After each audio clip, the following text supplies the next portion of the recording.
The sun burned like a brand against the Texas horizon, painting the dusty trading post in shades of amber and rust. Ezra Caldwell stood at the edge of the wooden platform, his weathered hands gripping the crumpled letter that had arrived 3 days ago. The paper was thin from being read and reread, its edges soft with wear and dampened by the sweat of desperate fingers. Before we jump back in, tell us where you're tuning in from. And if this story touches you, make sure you're subscribed because tomorrow I've saved something extra special for you. Missing for 6 months, he whispered to himself, the words barely audible above the constant buzz of flies and the distant lowing of cattle. Trail gone cold near Apache territory. The letter was from Sheriff Martinez in San Antonio, and every word felt like a nail being driven into Ezra's chest. His younger brother Samuel had vanished while driving a herd north to Kansas.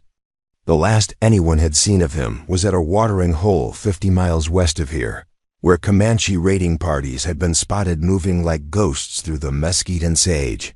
Ezra's ranch stretched across 2,000 acres of hard-won land, but it felt as empty as a tomb without Sam's laughter echoing from the bunkhouse. Every morning for the past 6 months, he'd saddled his horse and ridden out, searching creek beds and canyon walls, following tracks that led nowhere and hope that dissolved like morning mist. The cattle grew thin without proper herding, the fences sagged from neglect, and the silence in the evenings had become so complete it made his ears ring. Now, standing in the shade of the trading post's warped wooden awning, Ezra felt the weight of his failure pressing down on his shoulders like a yoke. He'd promised their dying mother he'd look after Sam, promised their father's grave he'd keep the family together. But promises, he'd learned, were as fragile as spring ice. "You look like a man carrying the weight of the world," came a gravelly voice behind him. Ezra turned to see Jeremiah Hoskins, the trading post owner, emerging from the shadows of his store. The old man's face was carved with lines deeper than creek beds, and his eyes held the kind of knowledge that came from witnessing too much suffering. "Maybe I am," Ezra replied, folding the letter carefully and slipping it into his vest pocket. "Have you heard anything about Comanche movements lately? Any word from the reservation?" Jeremiah spat into the dust, his expression darkening. "Heard. Plenty, none of it good." He gestured toward the interior of his store. "Got something inside might interest you, though." "Might not. Depends on how desperate you are." The word desperate hit Ezra like a physical blow because it was true. He was desperate. Desperate enough to mortgage his land. Desperate enough to ride alone into hostile territory. Desperate enough to make deals with the devil himself if it meant finding Sam alive. The interior of the trading post smelled of leather, tobacco, and something else, something wild and untamed that made the hair on Ezra's neck stand on end. Jeremiah led him past shelves lined with ammunition, bolts of cloth, and sacks of grain toward the back corner where shadows pooled like spilled ink. "Got these 2 in yesterday," Jeremiah said, his voice dropping to a whisper. "Comanche girls. Twins, can't be more than 16, 17 years old. Pretty as spring flowers, but wild as mountain cats." Ezra's stomach clenched. "What are you telling me, Jeremiah?" "I'm telling you they're for sale. $4 for the pair." The old man's eyes flickered with something that might have been shameful. "Times are hard, Ezra. The government's cracking down on the tribes, and some folks are looking to make a quick dollar however they can." $4, Ezra repeated, the words tasting like ash in his mouth. "For 2 human beings. That's the world we live in," Jeremiah said with a shrug. "The question is, what are you going to do about it?" Ezra stepped deeper into the shadows, and that's when he saw them.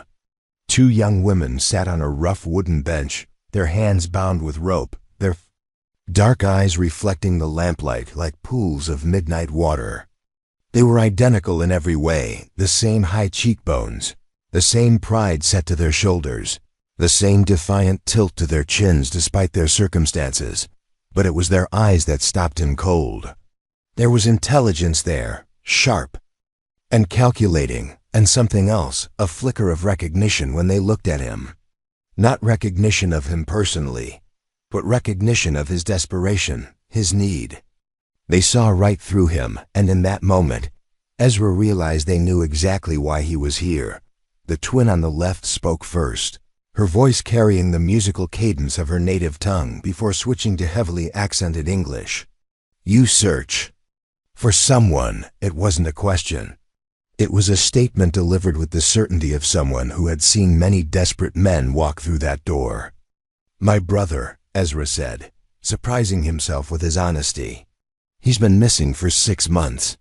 The twins exchanged a look that passed between them like lightning quick, electric, and loaded with meaning.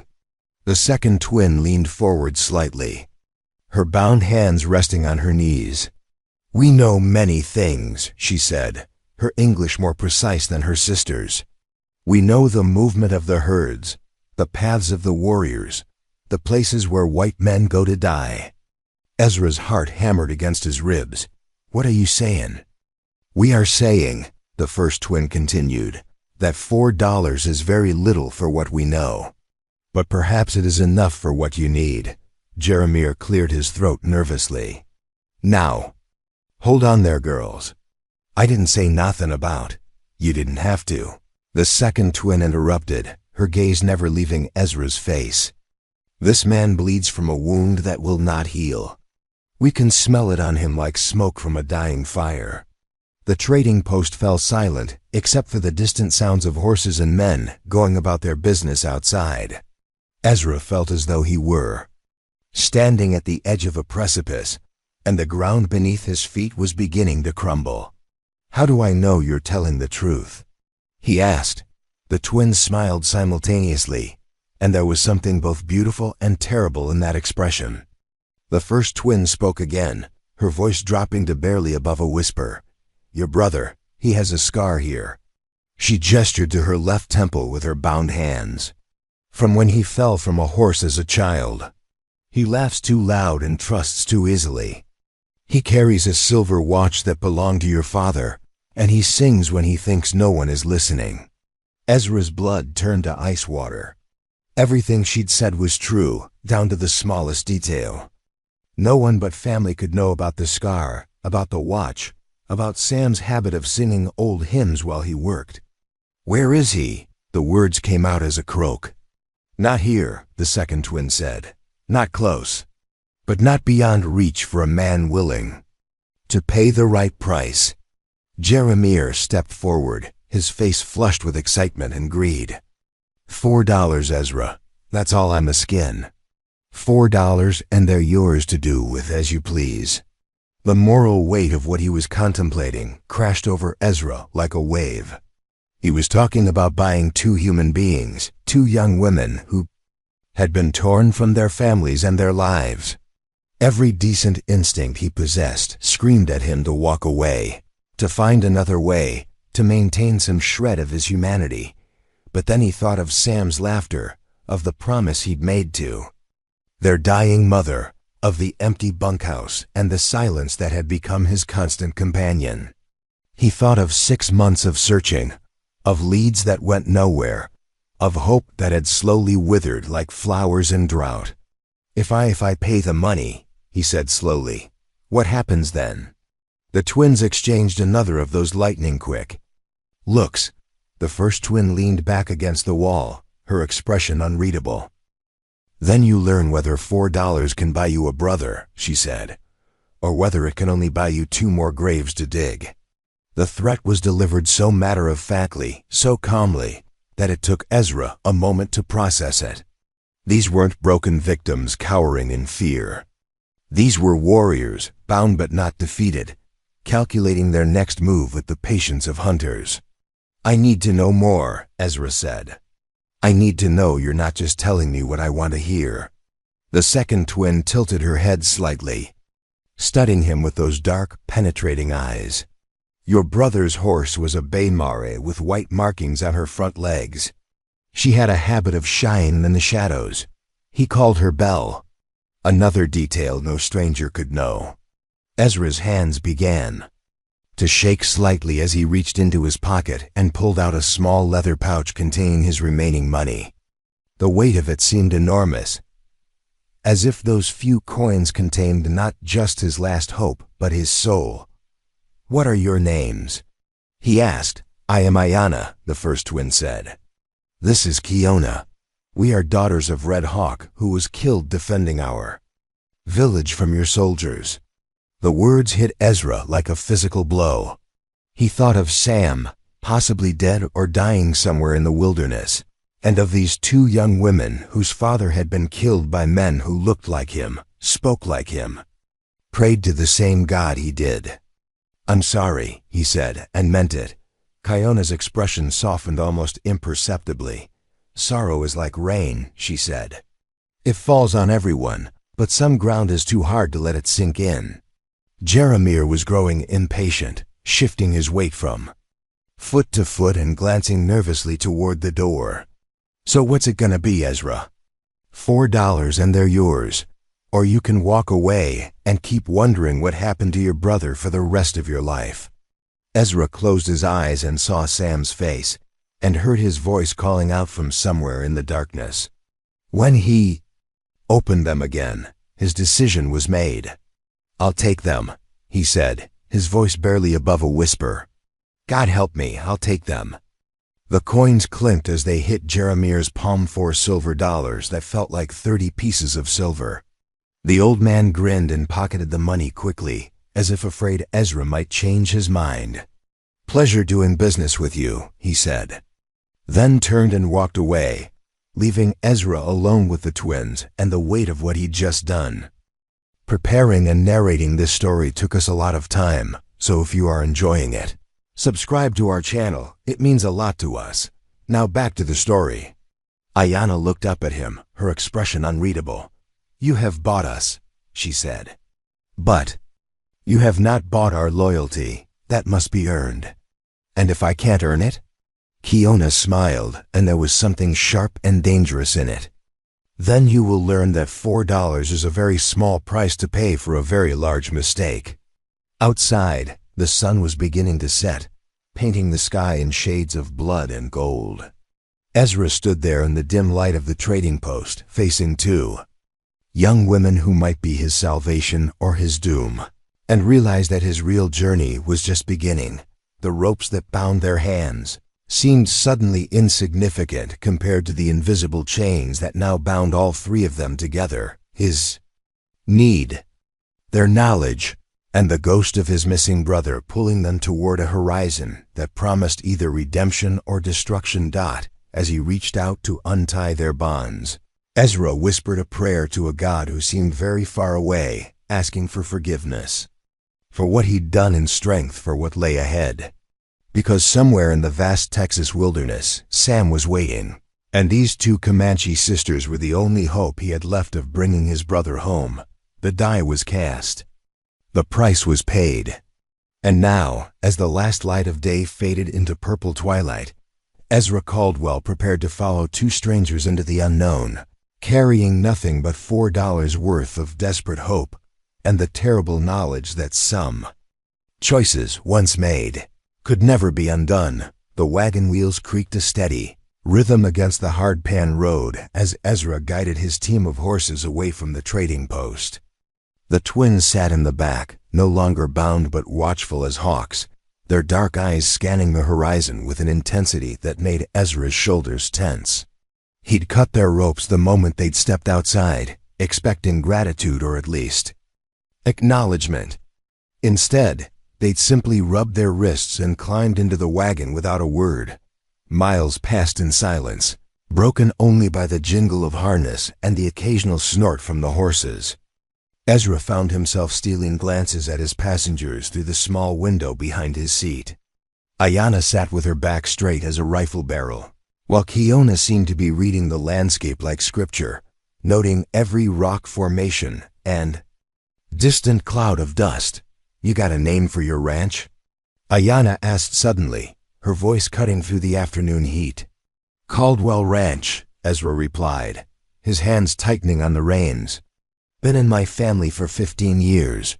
Good land? Good. Enough.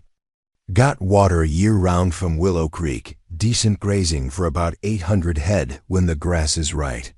Kiona leaned forward slightly. How many men work for you? The question hung in the air like smoke. Ezra felt heat creep up his neck because the answer revealed just how alone he'd become. Right now, none. Had to let them go when ... He paused, unsure how much to reveal. When money got tight. The twins exchanged one of their silent conversations, a flicker of understanding passing between them faster than thought. Ezra caught it in his peripheral vision and felt a chill despite the blazing sun overhead. So you are truly alone, Ayanna said. It wasn't a question. For now. And you brought us to this empty place because you think we will tell you where to find your brother. Ezra pulled the horses to a stop and turned around fully to face them. The weight of their combined gaze felt like standing before a council of judges. I brought you because slavery is wrong, and I couldn't leave you there. Kiona tilted her head, studying him with those penetrating dark eyes. Many white men say slavery is wrong. Then they find reasons why their situation is different. This is different. How? The simple question hung between them like a blade. Ezra searched for words that wouldn't sound like justification, wouldn't reveal the depth of his desperation or the terrible arithmetic he'd done in his head. 2 lives against 1. $4 against a brother's death. Because I'm hoping you'll choose to help me find Sam, he said finally. Not because I own you, but because it's the right thing to do. Ayanna laughed, but there was no humor in the sound. The right thing? Your people have taken our land, killed our fathers, scattered our tribes like leaves in the wind. Now you ask us to care about one missing white man? I'm asking you to care about justice. Whose justice? Kiona's voice was sharp as flint. Your brother may be lost, but our entire world has been destroyed. Which justice matters more? Ezra felt something crack inside his chest, not from anger, but from recognition. These women had every right to hate him, every reason to let Sam rot wherever he was. The fact that they knew anything about his brother at all suggested connections to the very people who might have killed him. You're right, he said quietly. I got no right to ask anything of you. But I'm asking anyway, because sometimes wrong. People ask for right things, and sometimes that's the only chance anyone gets. The twins stared at him for a long moment. Then Ayanna spoke, her voice softer but no less intense. Tell us about this brother, not the scars or the watch we already described. Tell us who he is, inside his skin. Ezra looked out across the rolling landscape, seeing in his mind's eye a younger version of himself with Sam's easy smile and quick laugh. Sam's the kind of man who'd give you his last dollar if you needed it more than he did. He once spent 3 days nursing a wounded coyote back to health, even though it had been killing our chickens. Said every creature deserved a chance to choose whether to be good or bad. He paused, swallowing hard against the tightness in his throat. When we were kids, I was always the serious one, the responsible one. Sam was the dreamer. He'd lie on his back in the grass and point out shapes in clouds, tell stories about where the wind came from. Mother used to say he had enough imagination for 3 people. And yet he chose to drive cattle? Kiona asked. That is not a dreamer's work. No, it's not. But dreams don't pay for land or food or medicine when folks get sick. Sam took that job because the ranch was failing and we needed the money. He said he'd come back with enough to hire hands and buy breeding stock, to make the place profitable again. Ezra turned to face them fully, no longer caring if they saw the desperation in his eyes. He didn't go because he wanted to. He went because I needed him to. And now he's missing because I wasn't strong enough to hold things together on my own. The silence stretched between them like a bridge neither side was sure they wanted to cross. Finally, Ayanna spoke. In our tribe, when a warrior goes missing, the whole village searches. No one rests until he is found or until his bones are brought home for proper burial. We're not your tribe. No, she agreed. But you are also not. Like other white men we have known. Kiona shifted position, her gaze moving from Ezra to the horizon and back again. The men who took us from our village, they spoke of cattle drives. They spoke of the trail that runs north through Comanche territory.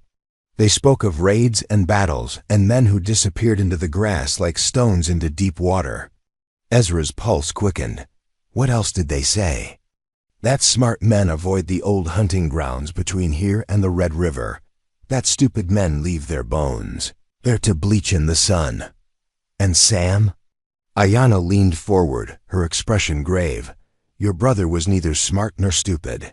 He was unlucky. The words hit Ezra like a physical blow. Was? You speak of him like he's already dead.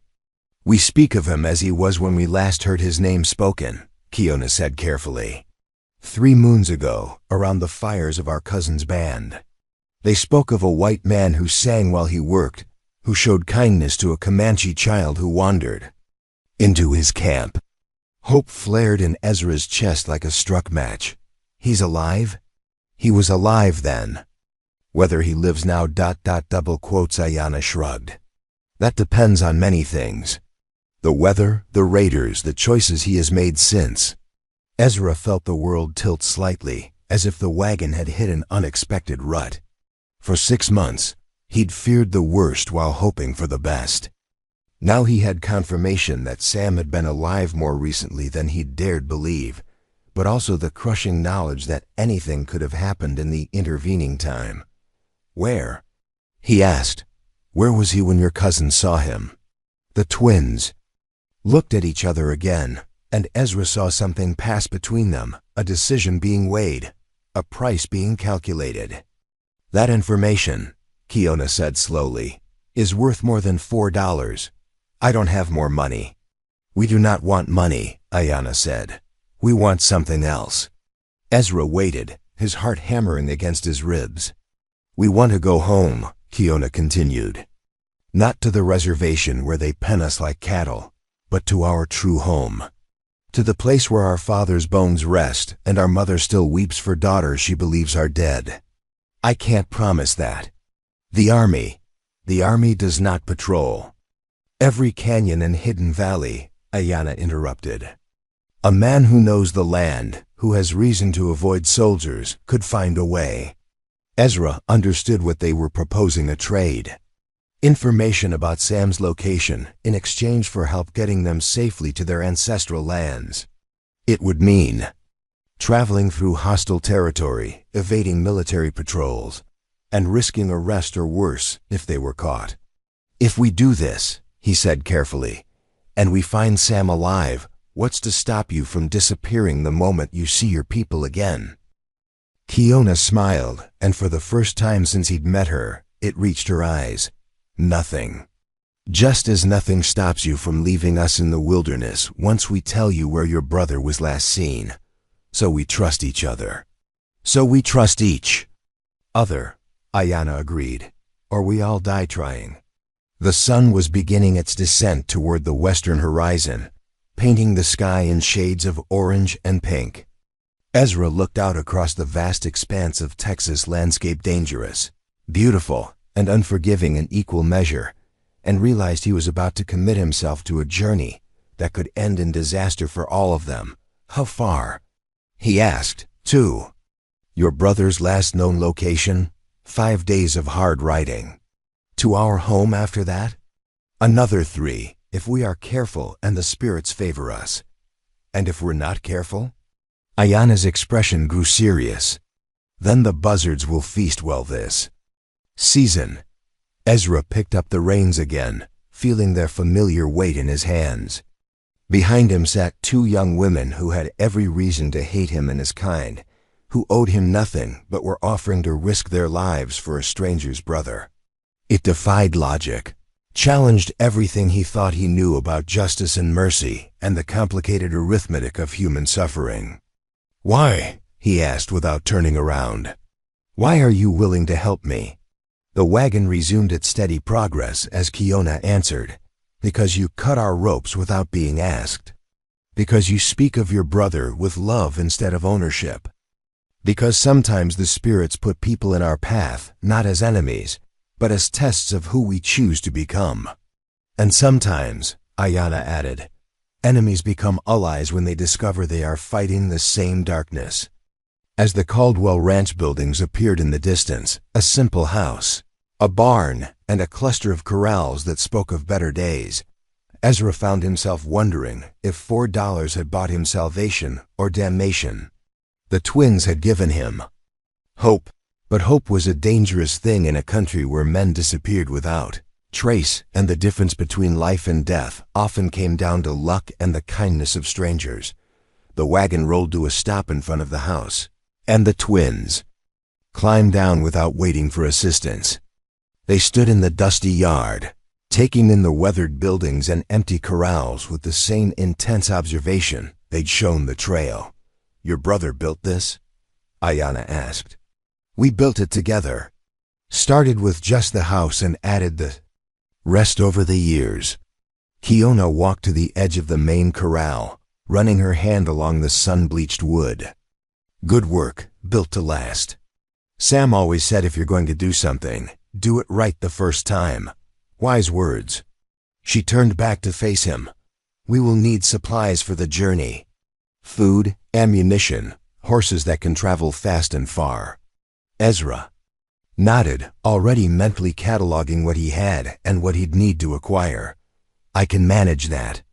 The question is, when do we leave?" The twins looked at each other, then at the darkening sky. "Tomorrow at first light," Ayana said. "The longer we wait, the colder the trail becomes. And there are others searching for your brother, now people who do not wish him to be found alive." The words sent ice through Ezra's veins. "What others?" "Questions." "For later," Kiona said firmly. "Tonight we plan. Tomorrow we ride. And may whatever gods watch over fools and desperate men help us all." As the first stars appeared overhead, Ezra looked at his unlikely allies and realized that his solitary existence was about to change forever. Whether that change led to reunion or tragedy remained to be seen, but for the first time in 6 months, he wasn't facing the unknown alone. Dawn broke over the Caldwell Ranch like spilled honey, golden light pooling in the valleys between rolling hills. Ezra had been awake since before sunrise, moving through his morning routine with the mechanical precision of a man who'd learned to find comfort in small rituals. Coffee first, black and strong enough to wake the dead. Then a walk around the property to check for storm damage or broken fences. Though with no cattle to contain, the exercise felt more like visiting graves than maintaining a working ranch. Found the twins already awake, sitting cross-legged beside the cold ashes of a fire they'd built near the barn. They hadn't slept in the house he'd offered, pointing to the spare room that had once belonged to Sam, but Ayana had simply shaken her head and said something in their native tongue that sounded like flowing water over stones. "Your hospitality is noted," Kiona had translated, "but we sleep under stars that remember our names." Now watching them in the early morning light, Ezra was struck by how completely they belonged to this landscape. They sat with the stillness of deer at a waterhole, alert but unhurried, reading the wind and the behavior of distant birds with the fluency of people who'd learned survival from the ground up. "Coffee?" he offered, holding up a dented tin pot. Ayana wrinkled her nose. "Your coffee smells like burned bark." "Tastes worse than it smells," Ezra admitted. "But it'll keep you awake in the saddle." Kiona rose gracefully, brushing dust from her borrowed clothes. Ezra had given them clothing from Sam's trunk work shirts and sturdy pants that hung loose on their slender frames, but would serve better than their torn dresses for hard riding. "We need to discuss the route," she said, "and the dangers we will face." Ezra led them to the house, where he'd spread a hand-drawn map across the kitchen table. The paper was yellowed with age and marked with notations in different hands, his father's careful script. His own rougher additions and Sam's optimistic notes about potential grazing areas and water sources. "This is where we are," he said, pointing to a spot marked Caldwell Ranch in faded ink. "And this is the general area where Sam was headed with the herd." His finger traced a line northward toward the Red River. Ayanna leaned over the map, her dark hair falling across her shoulder. As she studied the markings, "Your map is incomplete. It shows the white man's roads and the white man's towns, but not the places where we must go." "Such as?" Kiona joined her sister at the table, their heads bent together over the paper. "Hidden canyons where water runs year-round. Caves where warriors have stored supplies for generations. Paths through the Badlands that soldiers do not know exist." She placed her finger on an unmarked area between two mountain ranges. "Here, this is where your brother was last seen, but it is not marked on your map because white men think it is empty wasteland." "What's actually there?" "Sacred ground," Ayanna said quietly. "A place where our people have gone for vision quests since before memory. Your brother was there not by choice, but because he was running from something." Ezra's blood chilled. "Running? From what?" The twins exchanged another of their wordless communications before Kiona answered. "From other white men. Men who wore the clothes of soldiers but moved like hunters. Men who asked questions about cattle and money and who might be traveling with valuable cargo. Outlaws. Worse than outlaws. These men had papers, badges, official authority to stop and search anyone they chose. But they used this authority for purposes the law did not intend." Understanding dawned like a cold sunrise. They were robbing the cattle drives, using their positions to find out which herds were carrying the most money, then hitting them in territory where no one would ask questions. Ayanna nodded grimly. "Your brother discovered this. He saw them take another herd 2 days before they came for him. Instead of continuing north where they expected him to go, he drove his cattle into the sacred lands, thinking the terrain would protect him. Did it? For a while. But sacred ground does not stop bullets, and spiritual protection means nothing to men who have sold their souls for gold." Ezra sank into a chair, feeling the weight of revelation settle on his shoulders like a lead blanket. Sam hadn't just disappeared, he'd been hunted. The little brother who saw good in everyone, who nursed wounded coyotes and sang while he worked, had stumbled into a conspiracy that reached into the highest levels of territorial law enforcement. "The cattle," he said. "What happened to the herd?" "Scattered," Kiona replied. "Some driven off by the fighting, others taken by the corrupt officials. A few probably found their way to water and survived wild, but most double quotes, she shrugged. Buzzard food. And Sam? That is what we must discover." Ezra studied the map again, noting the vast distances between settlements and the areas marked with warnings about hostile Indians or dangerous terrain.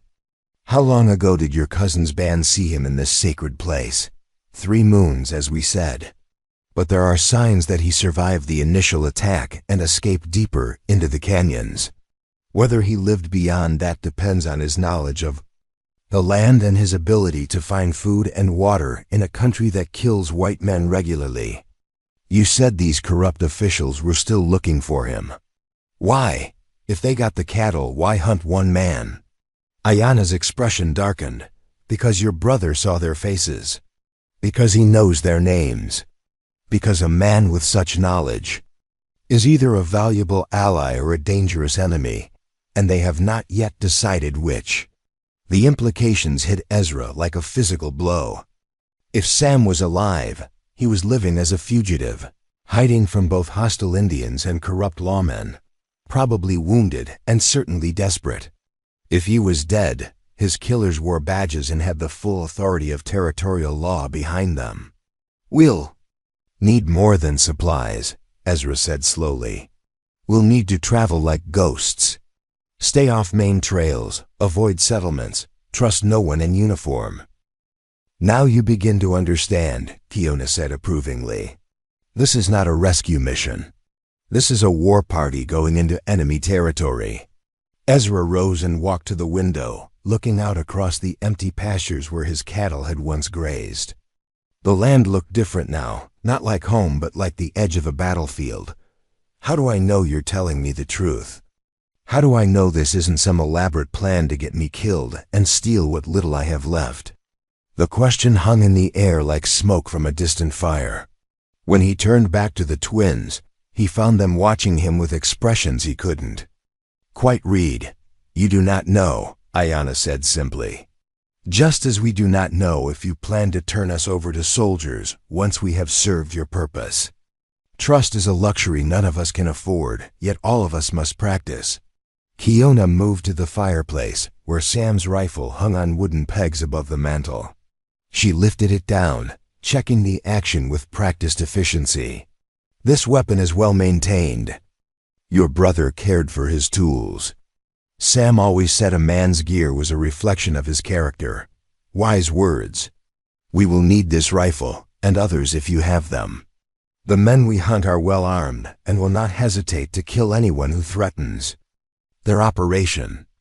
Ezra walked to a trunk in the corner and began pulling out supplies ammunition.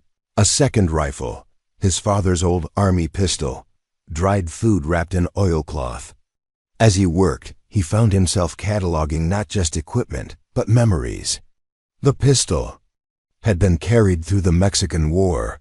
The rifles had put meat on the table through countless harsh winters. The camping gear had sheltered 3 generations of Caldwell men under stars that seemed indifferent to human suffering. There's something else you need to know, he said without turning around. I've never killed a man. Never even shot at one. If we run into these corrupt officials, I don't know if I'll be able to pull the trigger when the time comes. The twins were quiet for a long moment. Then Kiona spoke, her voice gentle but firm. Killing changes a person. It marks the soul in ways that never fully heal. But sometimes the choice is between becoming a killer and watching innocent people die. And if I can't make that choice, then we will make it for you, Ayanna said matter-of-factly. We have killed before in defense of our people and our land. We can kill again if necessary. The casual way she spoke of taking life should have frightened Ezra, but instead he felt a strange sense of relief. These women were not helpless victims grateful for rescue. They were warriors who'd chosen to ally with him for their own complex reasons, bringing skills and knowledge he lacked. Why? He asked. Why risk your lives for my brother? You could disappear tonight, travel to your homeland on your own. Why tie your fate to mine? Ayanna walked to the map, tracing the route they would take with one slim finger. Because your brother showed kindness to a Comanche child when he could have driven her away. Because he sang songs that our cousin's band recognized songs of. Sorrow and hope that cross all boundaries of language and blood. And because, Kiona added, a man who would mortgage his ranch and spend his last dollars to buy our freedom is not a man we can abandon to face this darkness alone. The admission hung between them like a bridge built of shared understanding.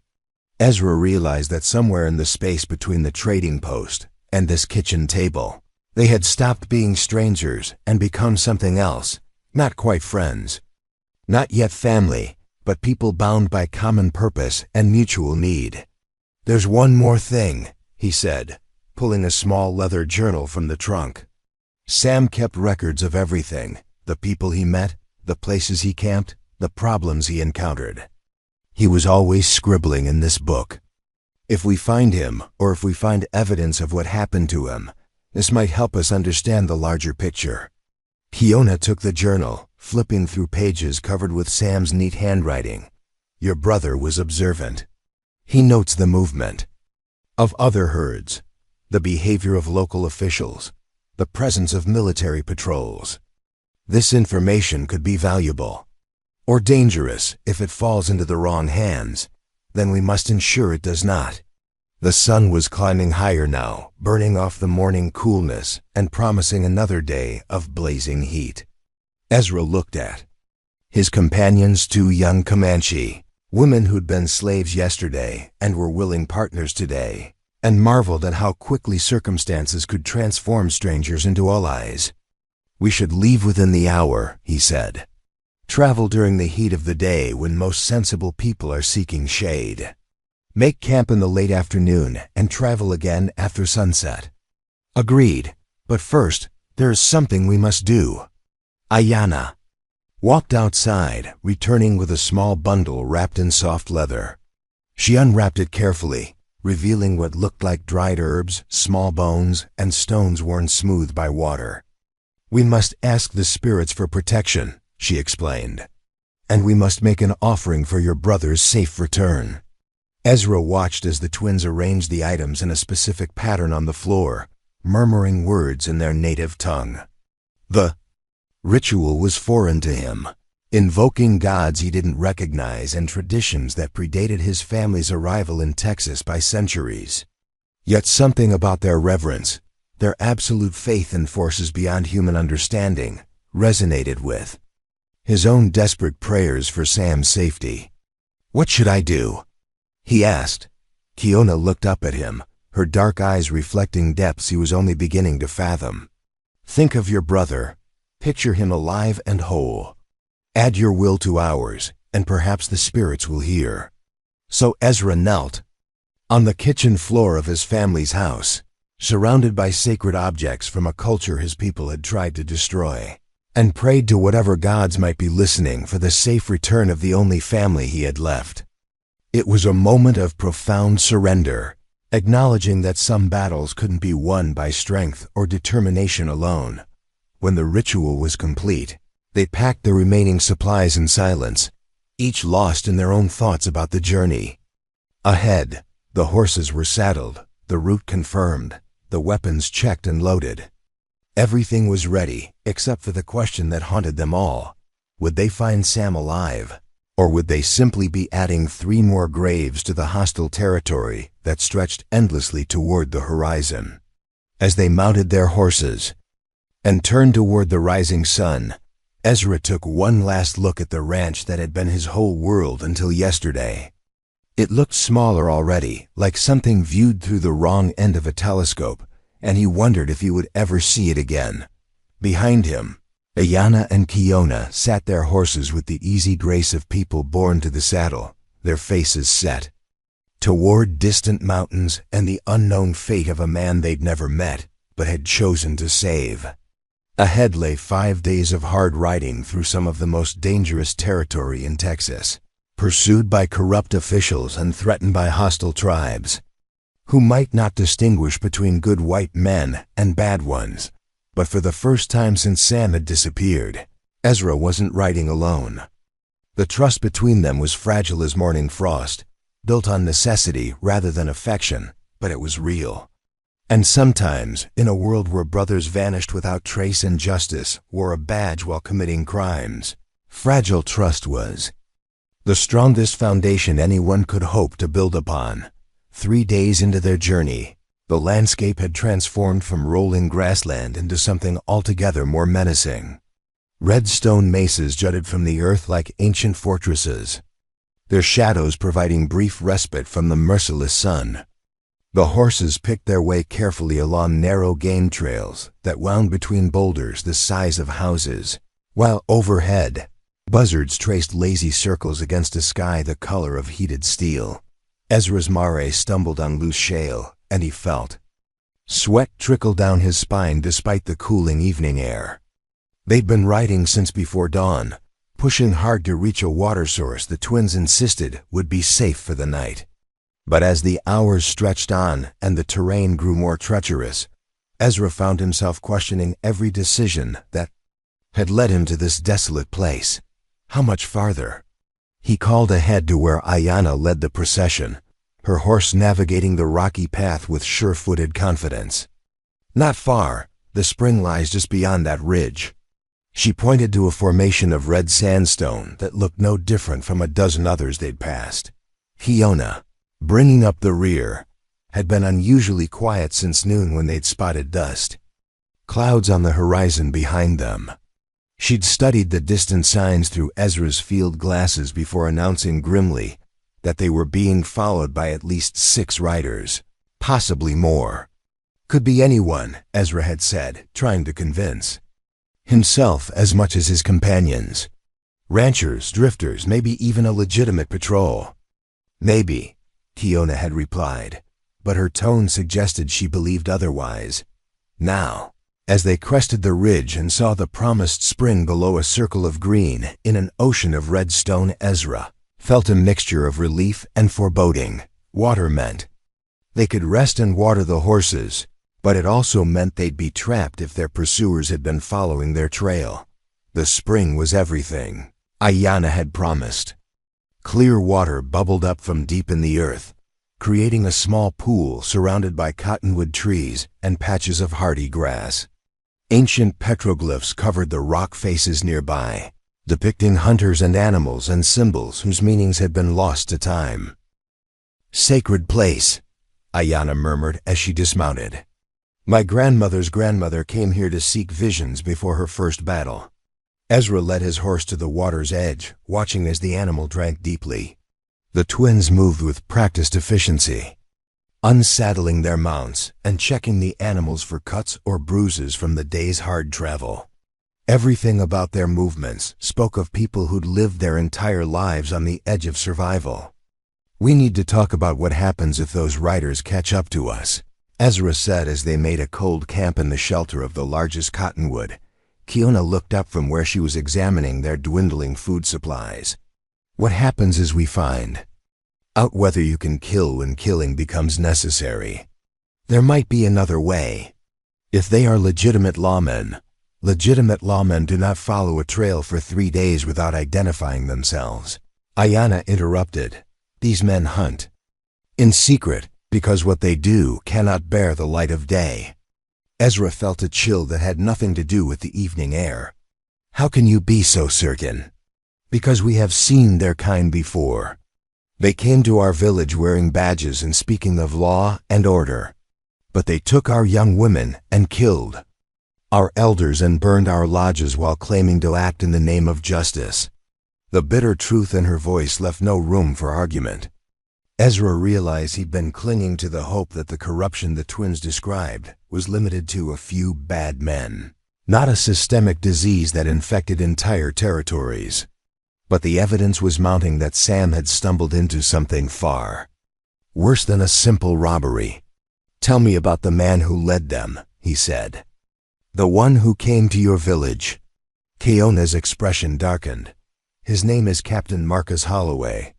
He commands a special detachment of territorial marshals, supposedly tasked with protecting cattle drives and maintaining order in the borderlands.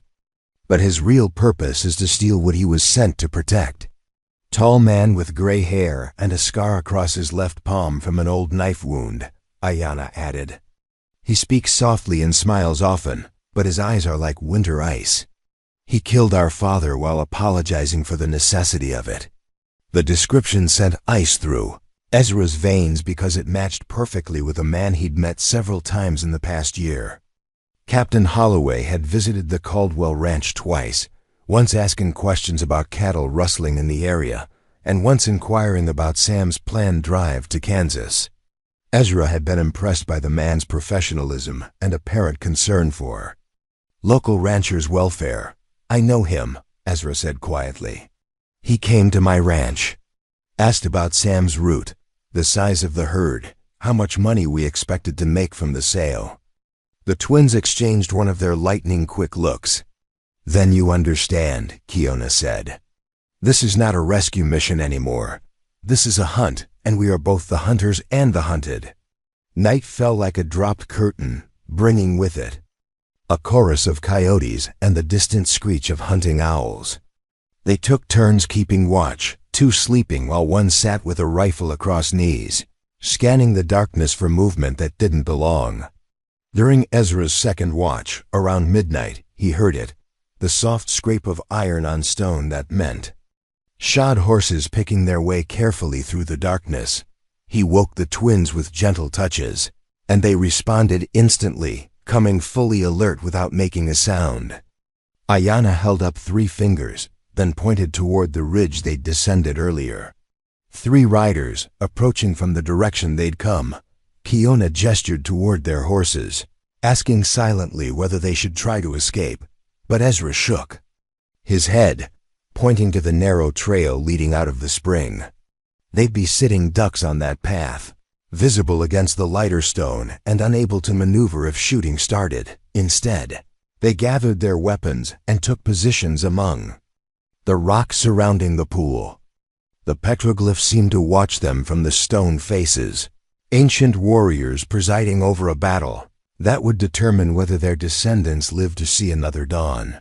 The riders appeared as shadows against stars, 3 men moving with the careful precision of hunters who tracked prey to its lair. They paused at the rim of the spring basin, studying the layout below. Then one of them called out in a voice that carried across the still air, "Caldwell, we know you're down there. Come out peaceful, and nobody has to get hurt." Ezra recognized the voice immediately. Deputy Frank Morrison, one of Captain Holloway's men who'd been present during both visits to the ranch. A man he'd offered coffee to, shared news with, trusted because of the badge on his chest. "What do you want, Morrison?" Ezra called back. "Just to talk. Captain Holloway sent us to bring you back safely. Seems you've gotten yourself mixed up with some dangerous folks." Beside him, Ayanna made a soft sound of disgust. Even in the darkness, Ezra could feel her contempt for the lies being spoken. "The only dangerous folks I see are the ones following me with guns drawn in the middle of the night," Ezra replied. Morrison's laugh echoed off the canyon walls. "Now that ain't neighborly, Ezra. We've come a long way to help you out of this mess. All we need is for you to turn over the Indian girls you bought, and we can all ride back to civilization like civilized folks." The casual way he spoke of the twins as property sent rage flaring in Ezra's chest. But before he could respond, Kiona's voice cut through the darkness like a blade. "We are daughters of Red Hawk, and we do not belong to any white man. Come down and take us if you can, dog soldiers." The insult calling them dog soldiers, the lowest form of warrior in Comanche culture, struck home. Morrison's voice lost its fake friendliness. "Have it your way, then. Boys, spread out. We'll flush them out like quail from cover." Muzzle flashes lit up the rim of the basin as the 3 men opened fire, their bullets whining off stone and splashing into the pool. Ezra pressed himself deeper into the rocks, his heart hammering against his ribs. This was it, the moment when all his doubts about his ability to kill would be put to the test. A bullet struck the rock inches from his head, showering him with stinging fragments. He raised Sam's rifle, sighted on one of the muzzle flashes, and squeezed the trigger. The weapon bucked against his shoulder, and he heard a curse from above, suggesting his shot had at least come close to his left. Ayanna's rifle spoke with deadly precision. A cry of pain echoed from the darkness, followed by the sound of a body hitting stone. "1 down, 2 to go." "Bitch shot me." Morrison's voice, high with pain and rage. "Kill them all. No prisoners." The gunfire intensified, forcing Ezra and the twins to keep their heads down as bullets ricocheted wildly around the basin. But the attackers had made a critical error. They'd silhouetted themselves against the stars, while their targets had the dark backdrop of the canyon walls for concealment. Kiona moved like a ghost among the rocks, working her way around the pool's edge to get a better angle on their attackers. Her rifle cracked twice in quick succession, and another voice cried out in the darkness. Then silence fell, broken only by the gentle splash of spring water and the distant call of a night bird. "Morrison?" Ezra called. "Are you still up there?" "Number." Answer. Minutes passed like hours as they waited, weapons ready, for any sign of movement from above. Finally, Ayanna rose from her position and began climbing the steep trail that led back up to the rim. She returned 20 minutes later, moving silently through the darkness to where Ezra and Kiona waited by the horses. "2 dead, 1 gone," she reported. "Morrison escaped, but he is wounded and afoot. His horse threw him when my sister's bullet took him in the shoulder." Ezra felt a mixture of relief and horror wash over him. They'd survived, but the cost was becoming clear. 2 men were dead, and Morrison would undoubtedly report back to Captain Holloway that his quarry had teeth. "We need to move," Kiona said, already beginning to saddle her horse. "Morrison will ride double with someone, or steal a horse from the nearest ranch. Either way, Holloway will know our location by tomorrow night. Where can we go? If they've been tracking us this far, they know our general direction." "We go where no white man can follow," Ayanna said grimly. "Into the heart of Comanche territory, where the spirits of our ancestors will either protect us or claim us." As they loaded their gear by starlight, Ezra found himself thinking about the 2 dead men on the rim above. He didn't know their names. Didn't know if they had families waiting for them somewhere. All he knew was that they'd died trying to capture or kill him and the twins, following orders from a man who wore the badge of law while breaking every principle justice stood for. "I never thought it would come to this," he said as they led their horses away from the spring. "Violence always comes," Kiona replied softly. "The only choice is whether you see it as a victim or a warrior." They rode through the remainder of the night, following paths invisible to Ezra but clear as highways to his companions. The twins moved with increasing confidence as they traveled deeper into their ancestral lands, reading signs and directions from stars and landmarks their people had used for generations. As dawn broke over a landscape of impossible beauty and terrible isolation, Ezra realized they'd crossed more than just geographical boundaries during the night. They'd entered a world where the rules he'd grown up with no longer applied, where survival depended on skills he didn't possess and alliances he was only beginning to understand. Behind them, somewhere in the growing light, Captain Holloway would be gathering his forces for a pursuit that wouldn't end until one side or the other was destroyed. Ahead lay the sacred canyons where Sam had last been seen, territory so remote and dangerous that even seasoned frontiersmen avoided it. And somewhere in that wilderness, if the spirits were kind and luck held, a brother waited for rescue by people who'd become family through shared violence and mutual trust forged in the crucible of desperate need. The hunt was no longer just about finding Sam. It had become a test of whether justice could survive in a world where those sworn to uphold it had become its greatest enemies. And the outcome would be decided not in courtrooms or legislative halls, but in the trackless wastes where only the strong and the clever lived to see another sunset. The morning sun climbed higher, burning away the cool air and promising another day of punishing heat. But for the first time since leaving his ranch, Ezra felt something like hope stirring in his chest. He'd faced armed men and lived. He'd killed when killing became necessary.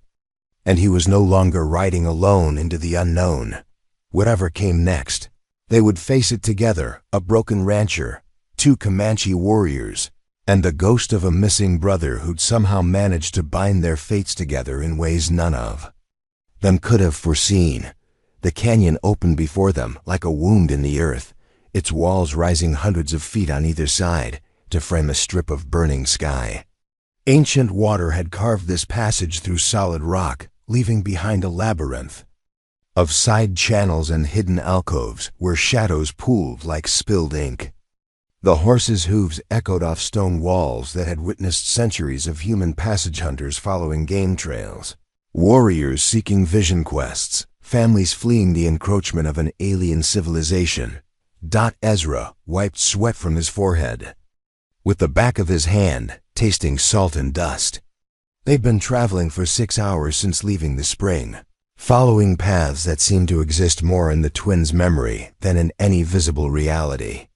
The sun was directly overhead now, turning the canyon into a furnace that baked sound itself into silence. "We're close," Ayanna said, her voice carrying the weight of recognition and sorrow. "I can smell the sacred smoke from here."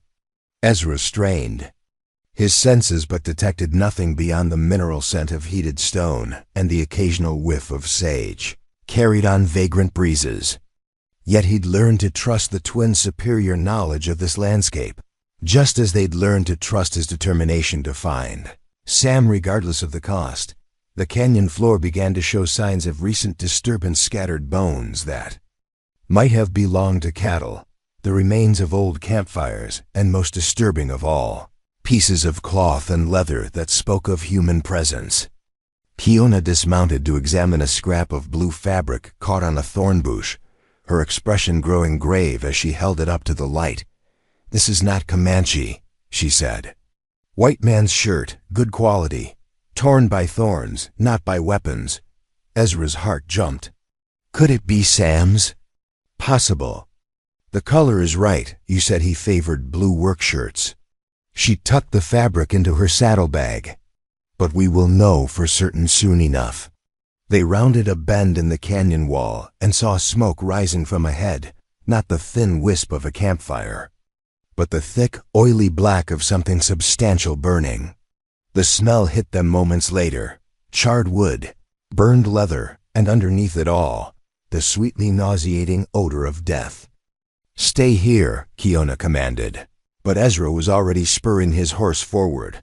The scene that greeted them around the next turn would be seared into Ezra's memory forever. A natural amphitheater opened in the canyon wall, perhaps 50 yards across, with a spring feeding a small stream that wandered toward the main channel. It should have been a place of peace and plenty. Instead, it looked like a battlefield from which the survivors had long since fled. 3 wagons sat at angles around the spring, their canvas covers reduced to smoldering rags. Dead oxen lay scattered between them, bloated and covered with flies.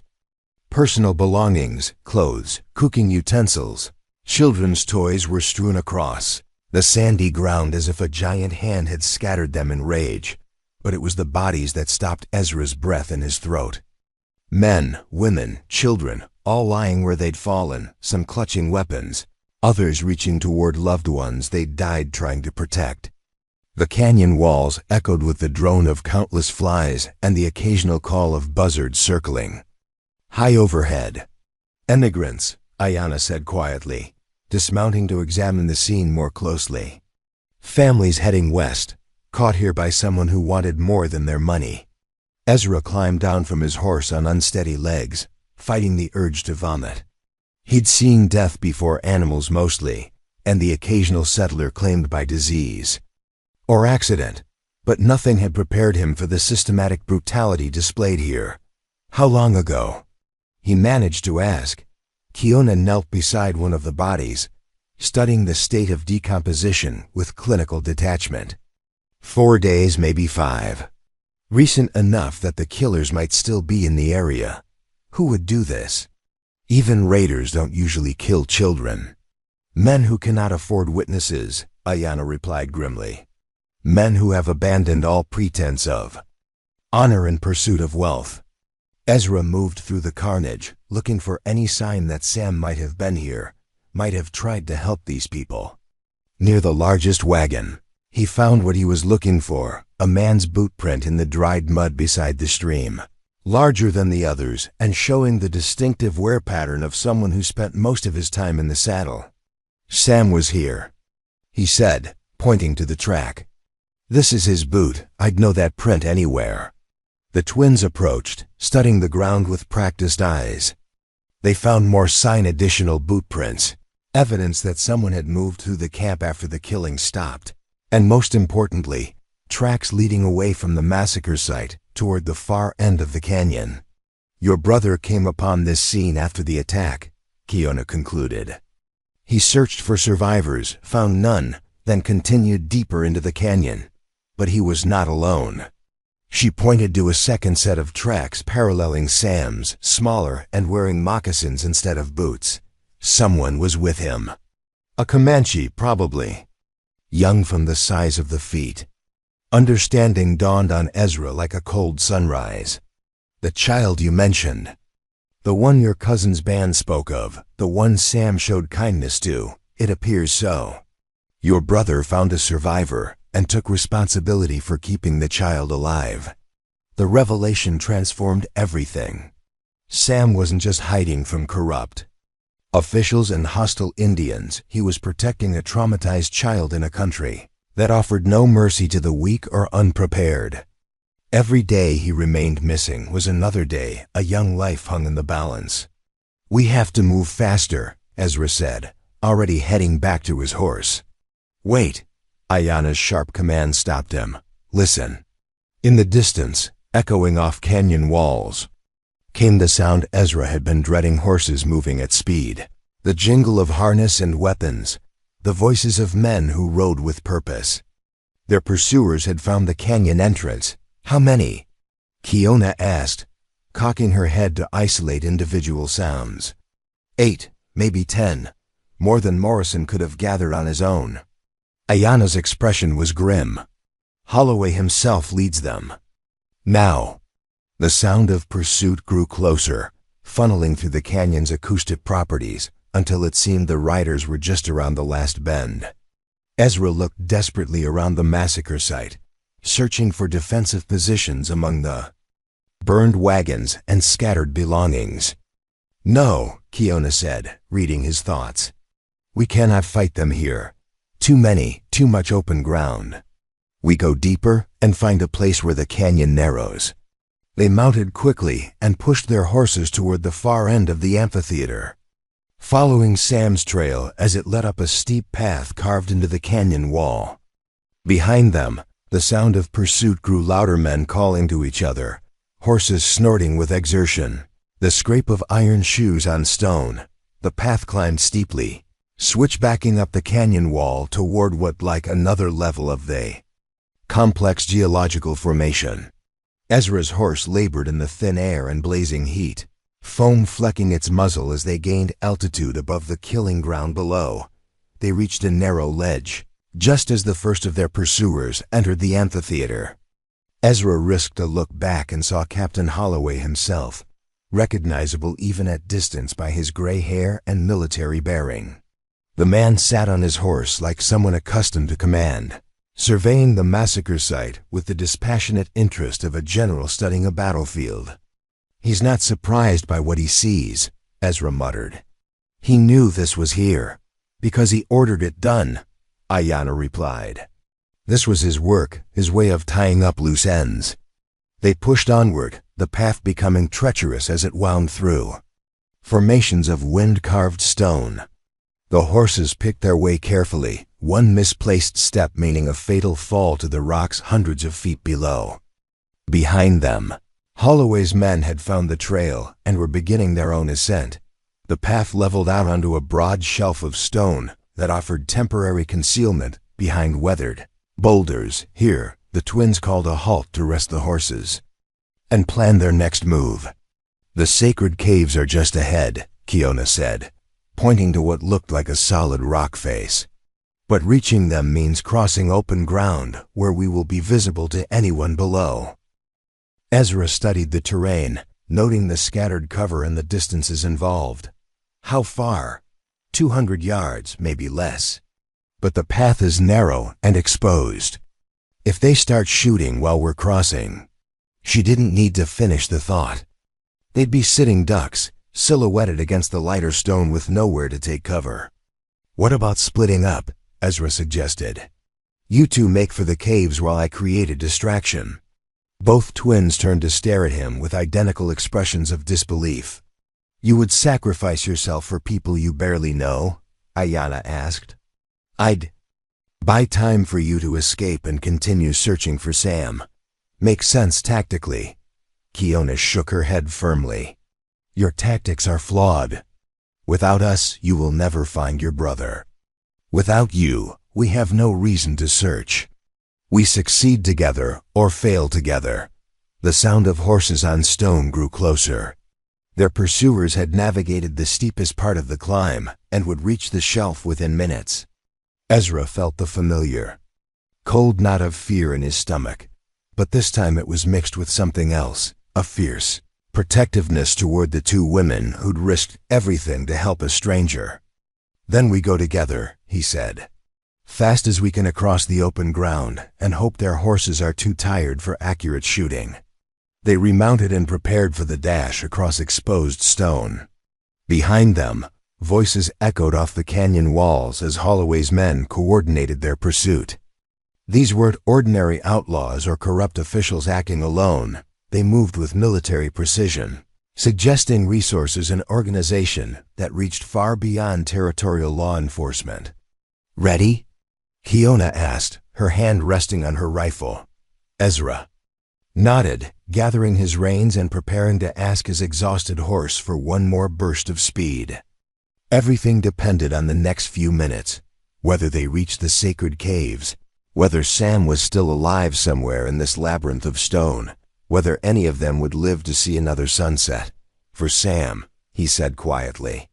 "For family," Ayanna replied, using the English word but investing it with meanings that transcended blood and culture. They spurred their horses forward, bursting from cover onto the exposed stone shelf at a full gallop. Behind them, shouts erupted as their pursuers spotted the movement. The crack of rifles echoed off canyon walls, bullets whining through the air around them and striking sparks from the stone beneath. Their horses' hooves. Ezra bent low over his horse's neck, feeling the animal's powerful muscles bunch and extend as they covered ground at desperate speed. To his left, the twins rode like centaurs, becoming one with their mounts in a way that spoke of generations of horsemanship bred into their very bones. A bullet tugged at Ezra's hat brim. Another struck the ground directly in front of his horse, causing the animal to shy violently before recovering its stride. The opening to the sacred caves grew larger ahead, dark and welcoming as a mother's embrace. They reached the entrance as more shots rang out behind them, echoing and re-echoing until the canyon filled with thunder. But they were safe at least. Temporarily, in the cool darkness of passages carved by water and sanctified by centuries of spiritual use. As their eyes adjusted to the dim light filtering in from the entrance, Ezra saw that they weren't alone. Fresh ashes in a fire pit, recently used camping gear, and most telling of all, 2 sets of bedrolls arranged near a natural shelf in the cave wall.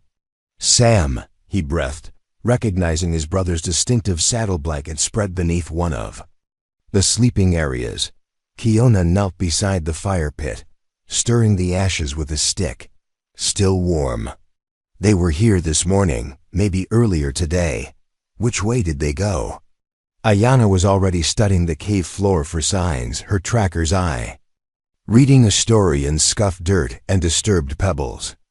Deeper, there are passages that lead through the mountain to other canyons. Your brother and the child are traveling the old warrior paths.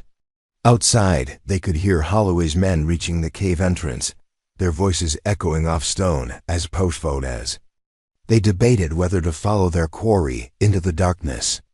The sacred caves were a maze of interconnected passages, some of which led to other exits miles away, others ending in bottomless chasms or chambers where unwary explorers became lost forever. "Light torches," came Holloway's voice, distorted by the cave acoustics but unmistakably commanding. "We go in after them. No one escapes." Ezra felt something shift inside his chest, not fear this time, but a cold, crystalline anger. These men had murdered innocent families, corrupted the institutions meant to protect people, and now they were desecrating sacred ground in pursuit of their crimes. "This ends here," he said quietly. The twins looked at him, seeing something in his expression that hadn't been there before. The desperate rancher who'd bought their freedom with his last $4 was gone, replaced by someone harder, more dangerous. "What do you propose?" Kiona asked. "We make them pay for every step. These caves are your people's sacred ground. You know them better than anyone. We use that knowledge to even the odds." Ayanna smiled, and for the first time since he'd known her, it was a predator's expression. "Now you think like a warrior." As torchlight began to flicker at the cave entrance, and the sound of cautious footsteps echoed from the passages behind them, Ezra realized that somewhere in the journey from his empty ranch to this ancient sanctuary, he'd become someone new. Not just a man searching for his brother, but a guardian of something larger: justice, family, the right of good people to live without fear of those who wore badges while committing evil. The transformation was complete. Whatever emerged from these caves when the shooting stopped would be tested by fire and proven by blood. And somewhere ahead in the darkness, Sam waited with a traumatized child, trusting that his older brother would find a way to bring them all home safely. The hunt was about to become something else entirely, awesome safely. Reckoning that would echo through these sacred passages long after the last gunshot faded into silence. The sacred caves breathed with their own rhythm, ancient air currents, carrying whispers of ceremonies conducted in darkness for countless generations. Ezra followed the twins deeper into the mountain's heart, their torches casting dancing shadows on walls covered with paintings that seemed to move in the flickering light. Warriors on horseback pursued buffalo across stone canvases, while spirit animals watched from crevices with eyes that reflected the flame. "This way," Kiona whispered, leading them down a passage so narrow their shoulders brushed the walls. "The main chamber lies ahead. If your brother sought sanctuary, he would go there." Behind them, Holloway's men had entered the cave system, their voices echoing through the tunnels as they split into smaller groups to search the maze of passages. The sound of their boots on stone carried strange acoustic properties here, seeming to come from all directions at once. "How many entrances to this main chamber?" Ezra asked, checking his rifle's action for the third time in as many minutes. "3. That I know of," Ayana replied. "But there may be others. These caves have been changing for thousands of years. Water opens new passages while earthquakes close old ones." They emerged into a vast natural cathedral, its ceiling lost in darkness above their heads. Ancient formations created pillars and alcoves throughout the space, while an underground stream carved a channel along the far wall before disappearing into another tunnel. The air here felt different, charged with spiritual energy that made the hair on Ezra's arms stand on end. And there, huddled beside a small fire in an alcove formed by massive flowstone formations, were two figures that made Ezra's heart nearly stop beating. Sam sat with his back against the stone wall, one arm in a makeshift sling, his face gaunt from weeks of inadequate food and constant vigilance. Beside him, curled up like a sleeping cat, was a Comanche girl who couldn't have been more than 8 years old. Her dark hair was braided with careful precision, and someone had fashioned clothing for her from pieces of Sam's spare shirt and a blanket. "Sam," Ezra breathed, the name barely audible in the vast space. His brother's head snapped up, eyes wide with disbelief and hope. For a moment, neither man moved, each afraid the other was a hallucination born of desperation and exhaustion. Then Sam was struggling to his feet, his good arm reaching out as if to touch proof of his brother's reality. "Ezra? How in God's name did you?" His words cut off as he saw the twins, his expression shifting from joy to protective wariness. "Who are they?" "Friends," Ezra said simply, walking forward to embrace his brother with careful attention to the injured arm. "They helped me find you." The reunion was interrupted by the sound of approaching boots and voices from multiple passages. Holloway's men had found the main chamber's entrances and were converging on their location. The little Comanche girl woke at the sound, pressing closer to Sam with the instinctive fear of someone who'd seen too much violence for her young years. "How many men does Holloway have with him?" Sam asked, his question directed at the twins, rather than his brother. "You know about Holloway?" Ayana asked. "Know about him?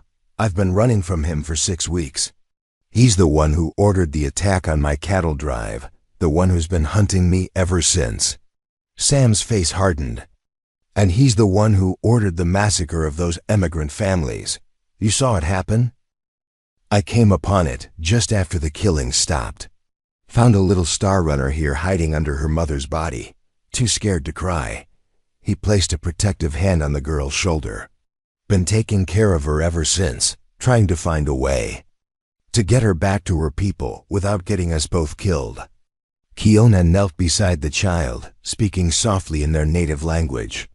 The girl responded hesitantly at first, then with growing excitement as she recognized the familiar words and cadences of her own tongue. Whatever Kiona said brought tears. To the child's eyes, not of sadness, but of overwhelming relief. She says her family was traveling to meet her grandfather's band when the bad white men attacked, Kiona translated. She thought all her people were dead. Not dead, Ayana assured the girl in English, then switched to Comanche for a rapid explanation that made the child's face light up with hope. The sound of approaching footsteps grew louder, echoing from at least 2 different passages. Ezra quickly surveyed their position, noting the limited cover and multiple approaches their enemies could use. They were trapped in the center of the chamber, with nowhere to retreat. "How's your shooting arm?" he asked Sam, stiff but functional. "Why?"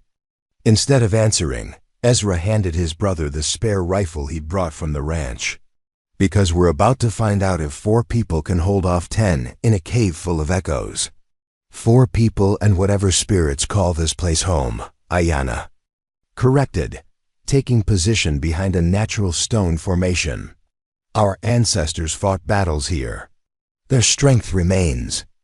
Torchlight began to flicker from the eastern passage as the first group of Holloway's men approached the chamber entrance. Ezra counted at least 4 shadows moving through the tunnel, their weapons ready and their movements coordinated like soldiers rather than ordinary lawmen. "Caldwell." Holloway's voice boomed across the chamber, magnified by the acoustic properties until it seemed to come from the stone itself. "I know you're in there. Send out the Indian girls and the child, and I'll let you and your brother ride." "Away from this. Counteroffer," Ezra called back. "You and your men turn around and leave, and I won't shoot you for the murderer you are." Holloway's laughter echoed off the cave walls. "You're outnumbered 3 to 1, son. Don't let pride get you killed. Pride's got nothing to do with it. This is about justice." "Justice?" The contempt in Holloway's voice was thick enough to taste. "I am justice in this territory. I wear the badge, I carry the authority, and I decide who lives and dies. You're just a grieving rancher who got in over his head." More torchlight appeared from the western passage as a second group of men took position. Ezra realized they were being surrounded with armed opponents at multiple entrances and no way to escape except through passages that might or might not lead to other exits. "What's the plan?" Sam whispered, settling into position with his rifle trained on the eastern approach. "Kill as many as we can and hope it's enough," Ezra replied grimly. "That's not a plan, that's a prayer. Sometimes they're the same thing." The first shots came from the western passage, muzzle flashes lighting up the tunnel mouth as Holloway's men tried to pin them down with covering fire. Bullets whined off stone formations and splashed into the underground stream, the sound magnified into a thunder that filled the chamber. Keona's rifle answered immediately, her shot so precise that one of the muzzle flashes went dark and stayed that way. A cry of pain echoed from the passage, followed by cursing and the sound of a body being dragged to safety. "One down," she reported calmly from the eastern entrance. More shots rang out as a second group tried to advance into the chamber. Sam's rifle cracked twice in quick succession, driving them back into the tunnel where the confined space worked against them. "They can't all charge at once," Ayana observed, firing carefully aimed shots at anything that moved in the tunnel mouths. "The passages are too narrow. They must come at us in small groups." Ezra began to see the tactical situation more clearly. While they were outnumbered, their position in the center of the chamber gave them clear fields of fire toward all the entrances. Holloway's men had superior numbers, but couldn't use them effectively in the confined spaces. "They'll try to rush us eventually," he said, reloading his rifle, "once they realize the bottleneck works against them." "Let them come," Sam said grimly. "I've got 6 weeks of anger stored up, and I'm looking forward to spending it." The gunfight settled into a deadly pattern, sporadic exchanges of fire as Holloway's men tried to advance and were driven back by accurate shooting from the chamber's center. The air grew thick with powder smoke and the acrid smell of burning torch fuel. Little Star Runner huddled behind the largest stone formation, her eyes wide but trusting as the adults around her fought to protect her life. Then everything changed. A new sound echoed from the northern passage, not boots or voices, but something that made the twins suddenly alert like hunting cats. A rhythmic chanting in the Comanche language, growing louder as it approached the chamber. "What is that?" Ezra asked. Ayana's face transformed with an expression of wonder and fierce joy. "Reinforcements." The chanting grew louder, accompanied now by the sound of many moccasined feet moving through the tunnels. Holloway's men must have heard it too, because their firing became more sporadic as confusion spread through their ranks. "Impossible." Holloway's voice carried across the chamber. "There are no Indians in this area. My scouts confirmed it." "Your scouts," called a new voice from the northern passage, speaking accented but clear English, "see only what they expect to see. They do not see the spirits of this place, or the warriors who guard the sacred ground." An elderly Comanche man emerged from the northern tunnel, followed by a dozen younger warriors painted for battle. They moved with the silent confidence of people who knew every stone and shadow of these caves, their weapons ready, but their manner suggesting this was their territory being invaded, not the other way around. Ezra recognized the tactical shift immediately. Holloway's men were now caught between two forces, the defenders in the chamber's center and fresh warriors controlling at least one of the major passages. The numerical advantage had just evaporated. "Red Eagle," Kiona called out in recognition. "Uncle, how did you know to come?" "The spirits whispered of a battle in the sacred caves," the old man replied. "And a child of our blood who needed protection. We have been moving through the deep passages since before dawn." Holloway's voice cracked like a whip across the chamber. "I don't know who you people think you are, but I'm a federal marshal with authority to arrest anyone interfering with official business." Red Eagle's laughter was like the winter wind through bare trees. "Federal marshal? In the sacred caves of my ancestors? Your authority ends where the spirits begin, badge wearer. And these spirits are very angry about the innocent blood you have spilled." The old warrior gestured, and his men began moving through the chamber with practiced coordination. They knew the cave system intimately, using passages and handholds, invisible to Ezra's eye, to position themselves for maximum tactical advantage. "Last chance, Caldwell," Holloway shouted, but his voice carried desperation now instead of confidence. "Send out my property and we can all walk away from this." "Property?" Red Eagle's voice turned deadly quiet. "You speak of human beings as property in the presence of warriors whose fathers died fighting such thinking. I speak of criminals and stolen goods that belong to the territorial government. You speak of lies while standing on ground made sacred by the blood of my people. There will be no more talking." What followed was less a battle than an execution. Holloway's men, trained for fighting on open ground with conventional tactics, found themselves completely outmatched in the maze-like cave system. The Comanche warriors moved like shadows, appearing and disappearing through passages Holloway's men didn't know existed, striking with silent efficiency and vanishing before return fire could be organized. The gunfight lasted less than 10 minutes. When the last echoes faded, 5 of Holloway's men lay dead in the passages. 3 others had fled back toward the cave entrance, and Captain Marcus Holloway himself knelt in the chamber's center with Red Eagle's knife at his throat. "You wanted to arrest someone," the old warrior said conversationally. "Perhaps you should arrest yourself for the murder of innocents." Holloway's face was pale but defiant. "You're making a mistake, old man. I have connections, authority. Kill me, and the entire territorial government will come down on your people." "The territorial government," Red Eagle replied, "will be very interested to learn about a federal marshal who murders immigrant families and steals cattle drives." especially when presented with evidence by respected ranchers and surviving witnesses. He looked meaningfully at Sam, who still held his rifle trained on their captive. "I believe you have a story to tell about this man's crimes." Sam nodded grimly. 6 weeks worth of stories. Names, dates, locations, everything I've seen and heard. While running from his corruption, Ezra felt something settle in his chest, not quite peace, but the closest thing to it he'd experienced since Sam disappeared. The immediate danger was over. The corrupt official who'd terrorized the territory was captured, and his family was safe. But as he looked around the chamber at the mix of white ranchers and Comanche warriors, who'd somehow become allies in the cause of justice, he realized something fundamental had changed. The boundaries that had seemed so absolute before between races, between enemies and friends, between his old life and whatever came next, had shifted in ways that could never be undone.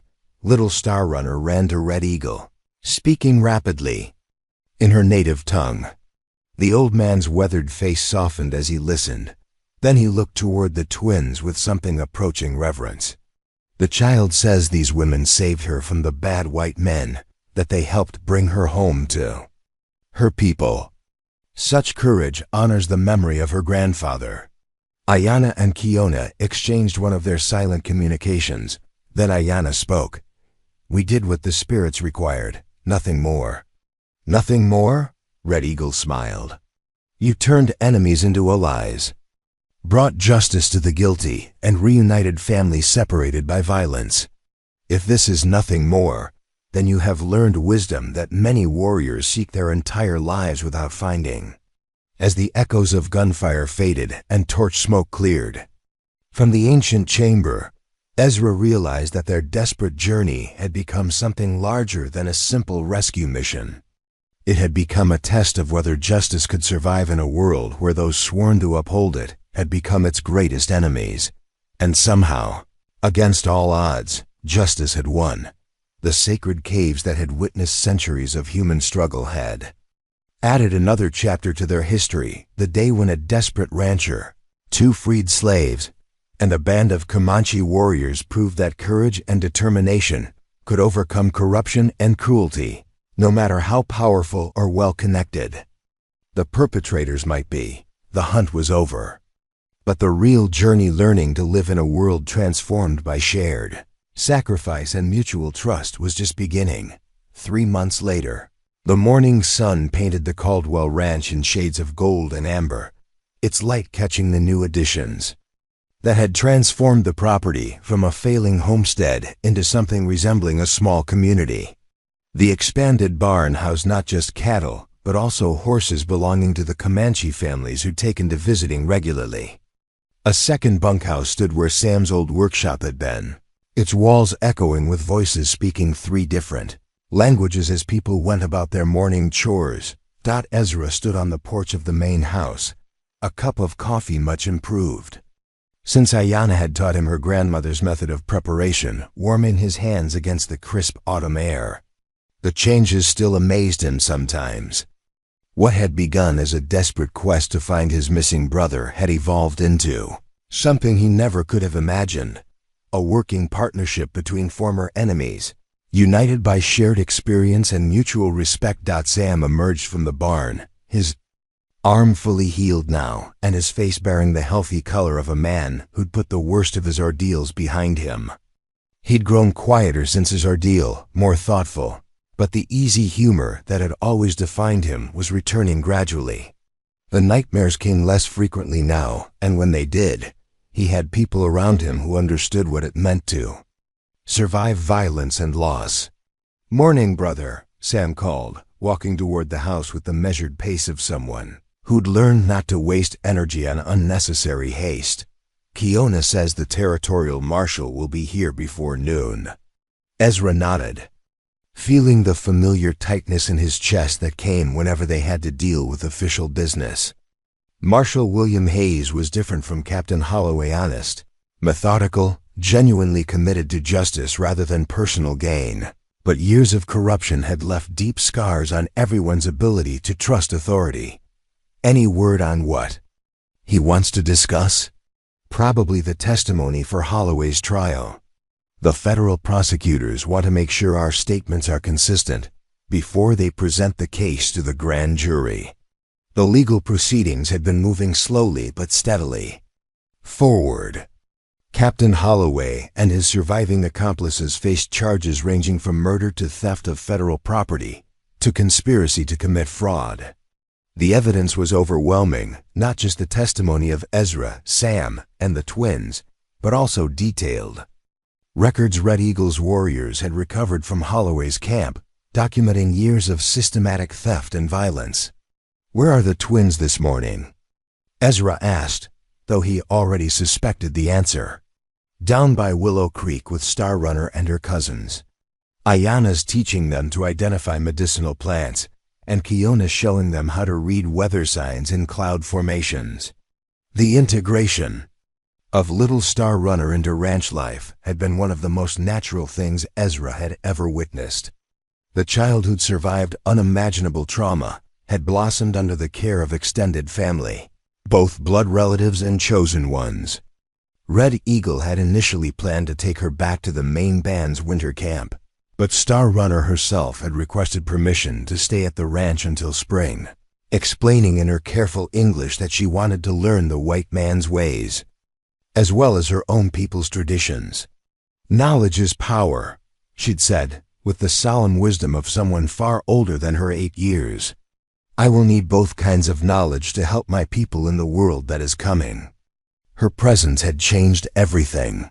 What might have remained a temporary alliance of convenience had become something deeper when adults from 3 different cultures found themselves cooperating to raise a child who belonged to all of them, and none of them exclusively.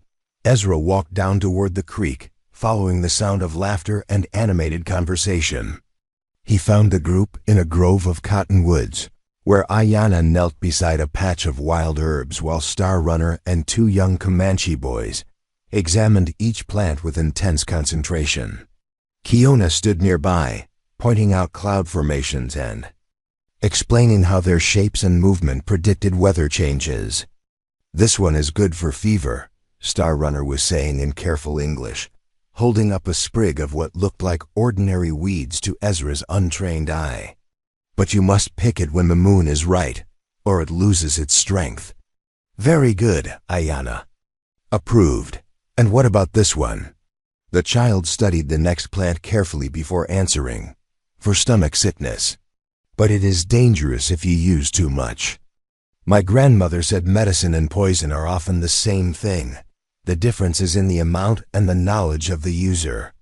Ezra marveled at the depth of traditional knowledge being passed down through such informal teaching moments. These weren't simple folk remedies but sophisticated understanding of botanical chemistry developed over generations of careful observation and experimentation. "Marshal Hayes will be here soon," he announced to the group. The twins exchanged one of their wordless communications before Kiona responded. "We will be ready." The truth does not change, no matter how many times officials ask us to repeat it. "Are you worried about testifying?" Ezra asked. Ayana considered the question seriously before shaking her head.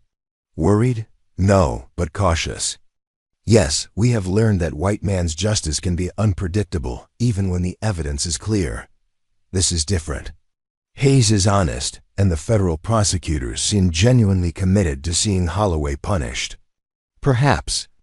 But we have also learned that honest men can be overruled by dishonest ones, and that justice delayed often becomes justice denied." Her skepticism was understandable given everything they'd experienced, but Ezra felt cautiously optimistic about the legal proceedings. Too much evidence existed for Holloway to escape punishment, and too many powerful people had been embarrassed by the scope of his corruption to allow it to be swept under bureaucratic carpets. They walked back toward the ranch buildings as the sun climbed higher, the autumn air crisp with the promise of winter. The cattle in the distance grazed peacefully, their numbers rebuilt through a combination of Ezra's careful management and unexpected partnerships with neighboring ranchers who'd been impressed by his role in exposing the corruption that had plagued the territory.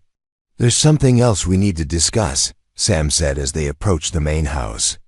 "Red Eagle sent word that the Indian agent wants to meet with us next week." Ezra felt his shoulders tense.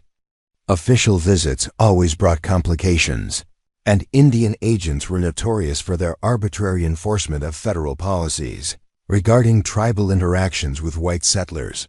What does he want? "To discuss the irregular arrangements at our ranch. Apparently, someone reported that we're harboring Indians who should be on the reservation." "Harboring?" Kiona's voice carried dangerous undertones. "We are guests here, not prisoners hiding from lawful authority." "I know that, and you know that, but federal policy doesn't recognize the distinction. According to Washington, all Indians are supposed to be on designated reservations unless they have specific permits for temporary absences." The legal complexities were maddening. Star Runner was technically a ward of the federal government, subject to policies designed by bureaucrats who'd never set foot in Indian territory. The twins had never been assigned to any reservation, having been captured and sold before official procedures could process them. But that legal ambiguity could be interpreted as making them fugitives from federal authority. "What did Red Eagle advise?" Ayanna asked. "That we prepare for a fight, but not the kind involving rifles and gunpowder. This battle will be fought with papers and precedents and political pressure." Ezra had been dreading this confrontation since the day they'd returned to the ranch. The informal arrangements that had evolved organically based on mutual respect, practical necessity, and genuine affection didn't fit neatly into the categories that governed official policy. Yet those arrangements had created something unprecedented, a working model of cooperation between cultures that had been at war for generations. "We'll face it together," he said finally. "Whatever comes, we'll handle it the same way we handled Holloway and his men, with superior firepower and advantageous terrain," Sam asked with a slight smile. "With truth, determination, and the knowledge that we're fighting for something worth preserving." Marshal Hayes arrived precisely at noon, accompanied by a clerk and 2 federal prosecutors from Santa Fe. They were professional, courteous, and methodical in their approach to documenting testimony, but Ezra sensed underlying tensions that suggested political pressures were building around the case. The defense attorneys are claiming that Captain Holloway was conducting legitimate law enforcement operations that were misunderstood by civilian witnesses, the lead prosecutor explained after they'd finished reviewing the written statements. "They're portraying him as a dedicated officer who may have used harsh methods, but was acting within his authority to maintain order in a lawless territory." "Harsh methods?" Sam's voice carried barely controlled anger. "He murdered entire families, which we can prove through physical evidence and multiple witnesses. But his lawyers are arguing that those killings occurred during legitimate attempts to arrest known fugitives and recover stolen property." Ayanna leaned forward, her dark eyes intense. "What's stolen property?" "The immigrants he killed were traveling with their own possessions, heading west to start new lives. According to Holloway's records, they were transporting cattle branded with marks belonging to ranchers who'd reported them stolen. The defense claims the immigrants were part of a rustling operation, and that Holloway's men were fired upon when they attempted to make arrests." Ezra felt his blood begin to boil. "Those records are forgeries. Holloway's men killed those people for their money and possessions, then created false documentation to justify the murders, which we believe as well. But proving it in court requires more than belief. It requires evidence that can't be disputed or explained away." The legal complexities were staggering. Holloway had been careful to create paper trails that supported his version of events, falsifying reports and manufacturing evidence with the skill of someone who'd had years to perfect his methods. Overturning that accumulated deception would require not just testimony, but also expert analysis of documents, handwriting, dates, and bureaucratic procedures. "What do you need from us?" Kiona asked. More detail about his methods. Specific conversations, documented timeline of events, anything that can help us prove pattern and intent rather than isolated incidents. They spent the afternoon going through everything again, this time with lawyers taking notes on legal implications and precedents. Star Runner was called in to provide her account of the emigrant massacre, her small voice steady and clear as she described horrors no child should have witnessed. The prosecutors were gentle with her, recognizing both the legal value of her testimony and the trauma it represented. This child's account could be the key to the entire case, one of the lawyers confided to Ezra afterward. She's the only surviving witness to the emigrant massacre, and her description of the attackers matches Holloway's men perfectly. She's 8 years old. Will a jury believe her testimony over that of federal officers? If we present it properly, yes. Children are often seen as more credible witnesses because they have no reason to lie about what they saw. But Ezra worried about the psychological cost of forcing Star Runner to relive her trauma in a courtroom full of strangers. The child had made remarkable progress in recovering from her ordeal, but legal proceedings had a way of reopening old wounds. There's another issue we need to address, Marshal Hayes said as the afternoon session concluded. The Indian agents.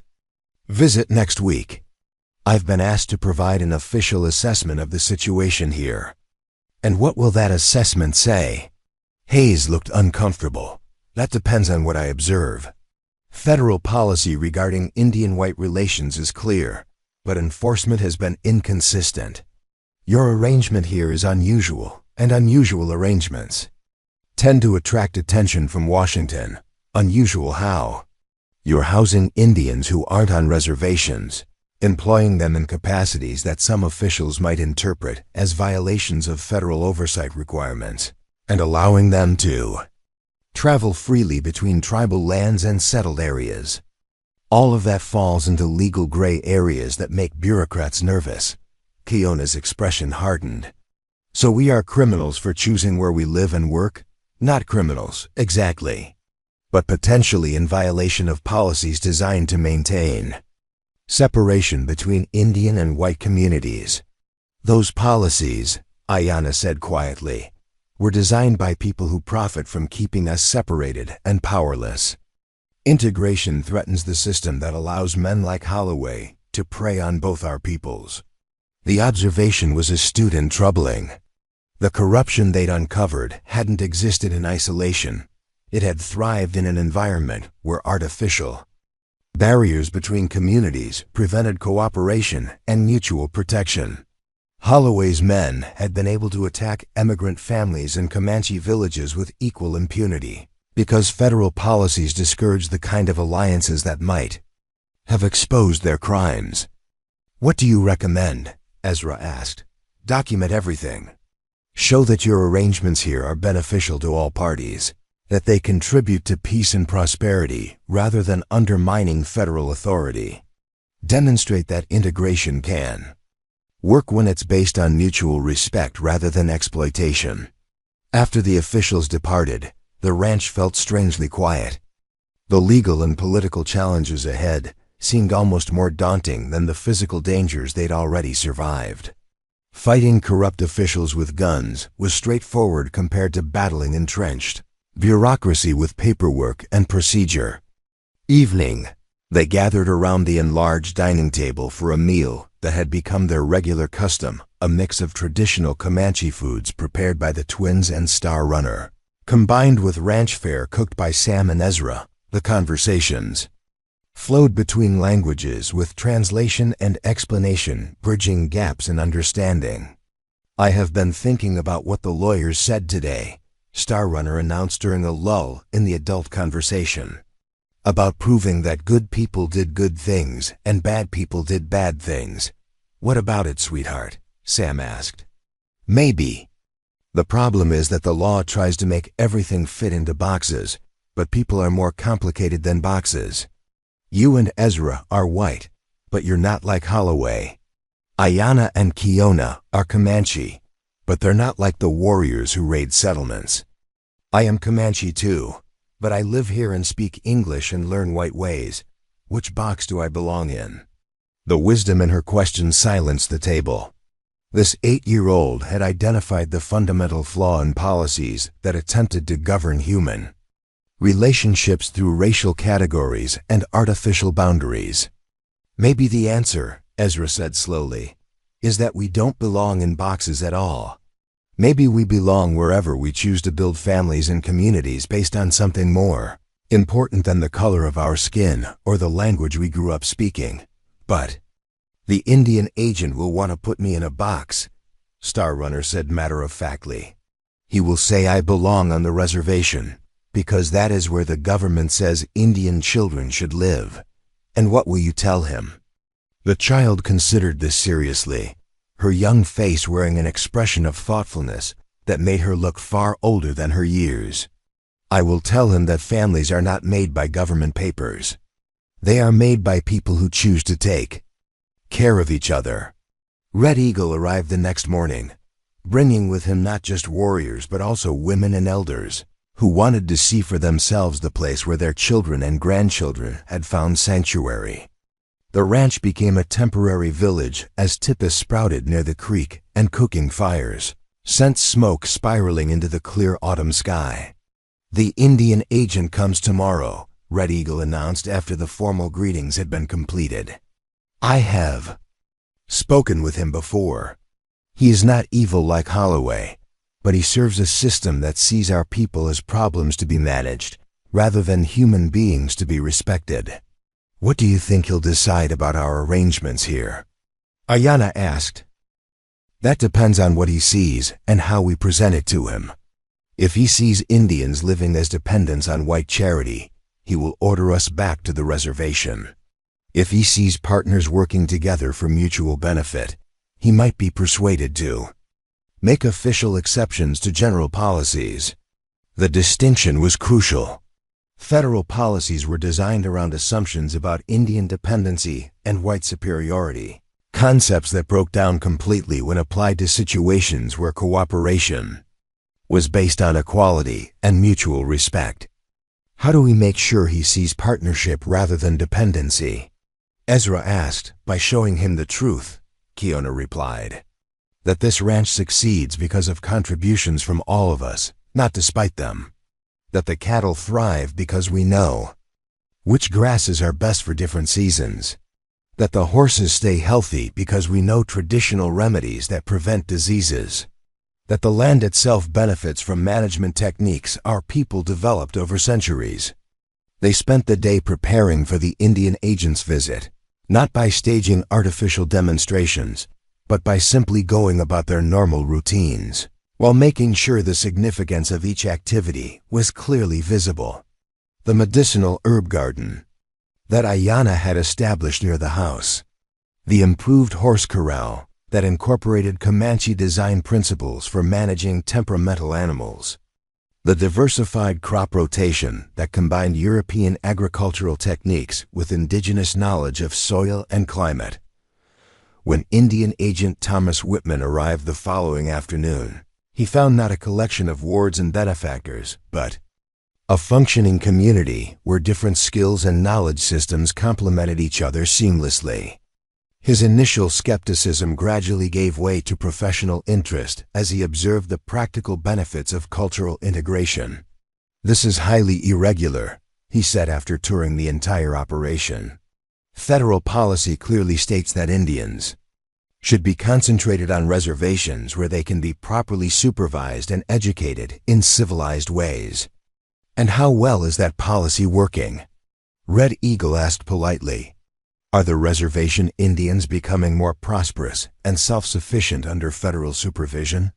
Whitman's uncomfortable silence answered the question more eloquently than words could have. Everyone present knew the reservation system was failing miserably, creating dependency rather than prosperity and increasing rather than reducing tensions between communities. What you've accomplished here is impressive, Whitman admitted. But it doesn't change federal law or policy directives from Washington. Laws can be changed, Ezra said. Policies can be modified based on evidence of what actually works. What would it take to make our arrangements here officially legitimate? Documentation. Proof that this situation benefits federal interests rather than undermining them.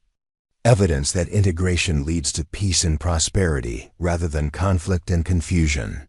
We can provide that evidence, Sam said. Production records, financial statements, testimonials from neighboring ranchers, crime statistics for the area. Whatever you need to demonstrate success. And if I were to recommend official recognition of your arrangements here, it would need to be presented as an experimental program rather than a permanent change to existing policies. Washington doesn't like admitting that established procedures were wrong, but they're sometimes willing to try pilot programs that test new approaches. Hope flickered in Ezra's chest. An experimental program wasn't permanent protection, but it would buy time to prove that integration could work on a larger scale.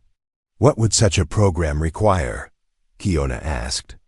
Regular reports, periodic inspections, documented evidence of benefits to all parties involved, and probably most importantly, absolute compliance with all other federal regulations regarding interactions between tribal and civilian populations.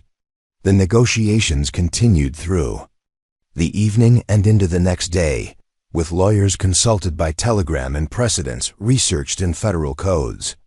In the end, they reached an agreement that satisfied no one completely but gave everyone something they needed. The Caldwell Ranch would be designated as an official cultural integration research station, authorized to employ and house Indians who were contributing to federally approved research into improved agricultural and livestock management techniques. Star Runner would be classified as a cultural liaison trainee, learning skills that would eventually benefit her people's adaptation to changing circumstances. The twins would be designated as technical consultants whose traditional knowledge was being documented for potential application on other federal properties. It was bureaucratic fiction that transformed human relationships into official categories. But it was fiction that provided legal protection for their chosen family while opening possibilities for similar arrangements elsewhere. As winter approached and the paperwork was finalized, Ezra found himself reflecting on how much had changed since that desperate day when he'd paid $4 for two young women's freedom. What had begun as a transaction born of mutual desperation had evolved into something unprecedented, a working model of what American society could become if it chose cooperation over conflict, integration over separation, justice over exploitation. Ranch thrived as never before, its prosperity built on the foundation of diverse skills and perspectives working toward common goals. The legal proceedings against Holloway moved forward steadily, with federal prosecutors confident that justice would ultimately prevail. And most importantly, the extended family they'd created provided a sense of belonging and purpose that none of them had experienced in their previous lives. On Christmas morning, as snow fell gently outside and the house filled with the sounds of multiple conversations in multiple languages, Ezra stood once again on the porch where this journey had begun. Sam was teaching Star Runner to play chess while explaining the strategic principles in both English and halting Comanche. The twins were helping Red Eagle's wife prepare a feast that combined traditions from 3 different cultures. Children who'd never met before this summer were playing together as if they'd been siblings since birth. It wasn't perfect. The legal protections were fragile, the political situation remained complicated, and the broader society beyond their ranch continued to struggle with the same racial divisions and cultural conflicts that had nearly destroyed all of them. Within the boundaries of their chosen community, they'd proven that something better was possible. $4 had bought more than freedom. It had purchased the foundation for a new kind of family, a new model of community, and a new understanding of what it meant to be truly home. The investment had paid dividends none of them could have imagined when they'd first met in the shadows of Jeremiah Hoskins's trading post. As the sun set on Christmas Day, painting the snow-covered landscape in shades of pink and gold, Ezra realized that Sam had been right all those months ago. when he'd said dreams were worth pursuing, even when practical considerations suggested otherwise. Sometimes the most impractical dreams turned out to be the most necessary ones, and sometimes the greatest victories came not from defeating enemies, but from transforming them into family. The lonely rancher who'd paid $4 for two Comanche sisters had found much more than his missing brother. He'd found a future worth building, a community worth protecting, and a family worth any price the world might ask him to pay. But as the new year dawned, fresh challenges emerged that would test their bonds in ways none of them anticipated. The success of their arrangement had begun attracting attention from unexpected quarters, not just government officials, but also neighboring ranchers, religious groups, and even newspaper reporters from as far away as Denver and St. Louis. "We've got visitors coming up the road," Sam announced one crisp February morning, lowering his field glasses and pointing toward a dust cloud approaching from the east. "Looks like a fancy carriage with outriders, definitely not local folks." Ezra stepped out onto the porch, feeling the familiar knot of tension that had become his automatic response to unexpected arrivals. Success had brought visibility, and visibility in their situation wasn't always welcome. The carriage proved to contain Congresswoman Margaret Ashford from Colorado, accompanied by her secretary, 2 federal marshals, and a photographer whose equipment suggested this wasn't a casual visit. Ashford was known throughout the territories as a progressive voice on Indian affairs, but her presence here could mean either opportunity or disaster. "Mr. Caldwell," she said after the formal introductions, her voice carrying the authority of someone accustomed to commanding attention in Washington drawing rooms. "I've heard remarkable things about what you've accomplished here. I'm hoping to see for myself whether the reports are accurate." "What reports would those be, ma'am?" "That you've created a functioning model of racial integration that benefits all parties involved. If true, it could have significant implications for federal policy throughout the Western territories." The twins emerged from the house, Star Runner between them, all 3 wearing the careful expressions of people who'd learned to be cautious around official visitors. But Ashford's reaction surprised everyone. Instead of the patronizing condescension they'd come to expect from government officials, her face lit up with genuine interest and respect. "You must be Ayanna and Kiona," she said, addressing them directly rather than speaking about them to Ezra. "I've read Agent Whitman's reports about your contributions to agricultural innovation here. I'm particularly interested in your techniques for soil conservation and water management." The acknowledgement of their expertise rather than their status, as Indians clearly caught the twins off guard, but they responded with the dignity that had characterized all their interactions with authority figures. "We share knowledge that our grandmothers learned from watching the land through many seasons," Ayanna replied carefully. "What works here might not work in other places, perhaps, but the principles might be adaptable. That's what I'm hoping to explore." Over the following days, Ashford and her team conducted the most thorough examination of their operation anyone had yet attempted. She interviewed everyone from Red Eagle to the youngest children, documenting not just the practical aspects of their arrangement, but also the social dynamics that made it function successfully. "What strikes me most," she confided to Ezra on her 3rd evening there, "is how natural it all seems. You're not performing integration for my benefit. You're simply living it as a daily reality."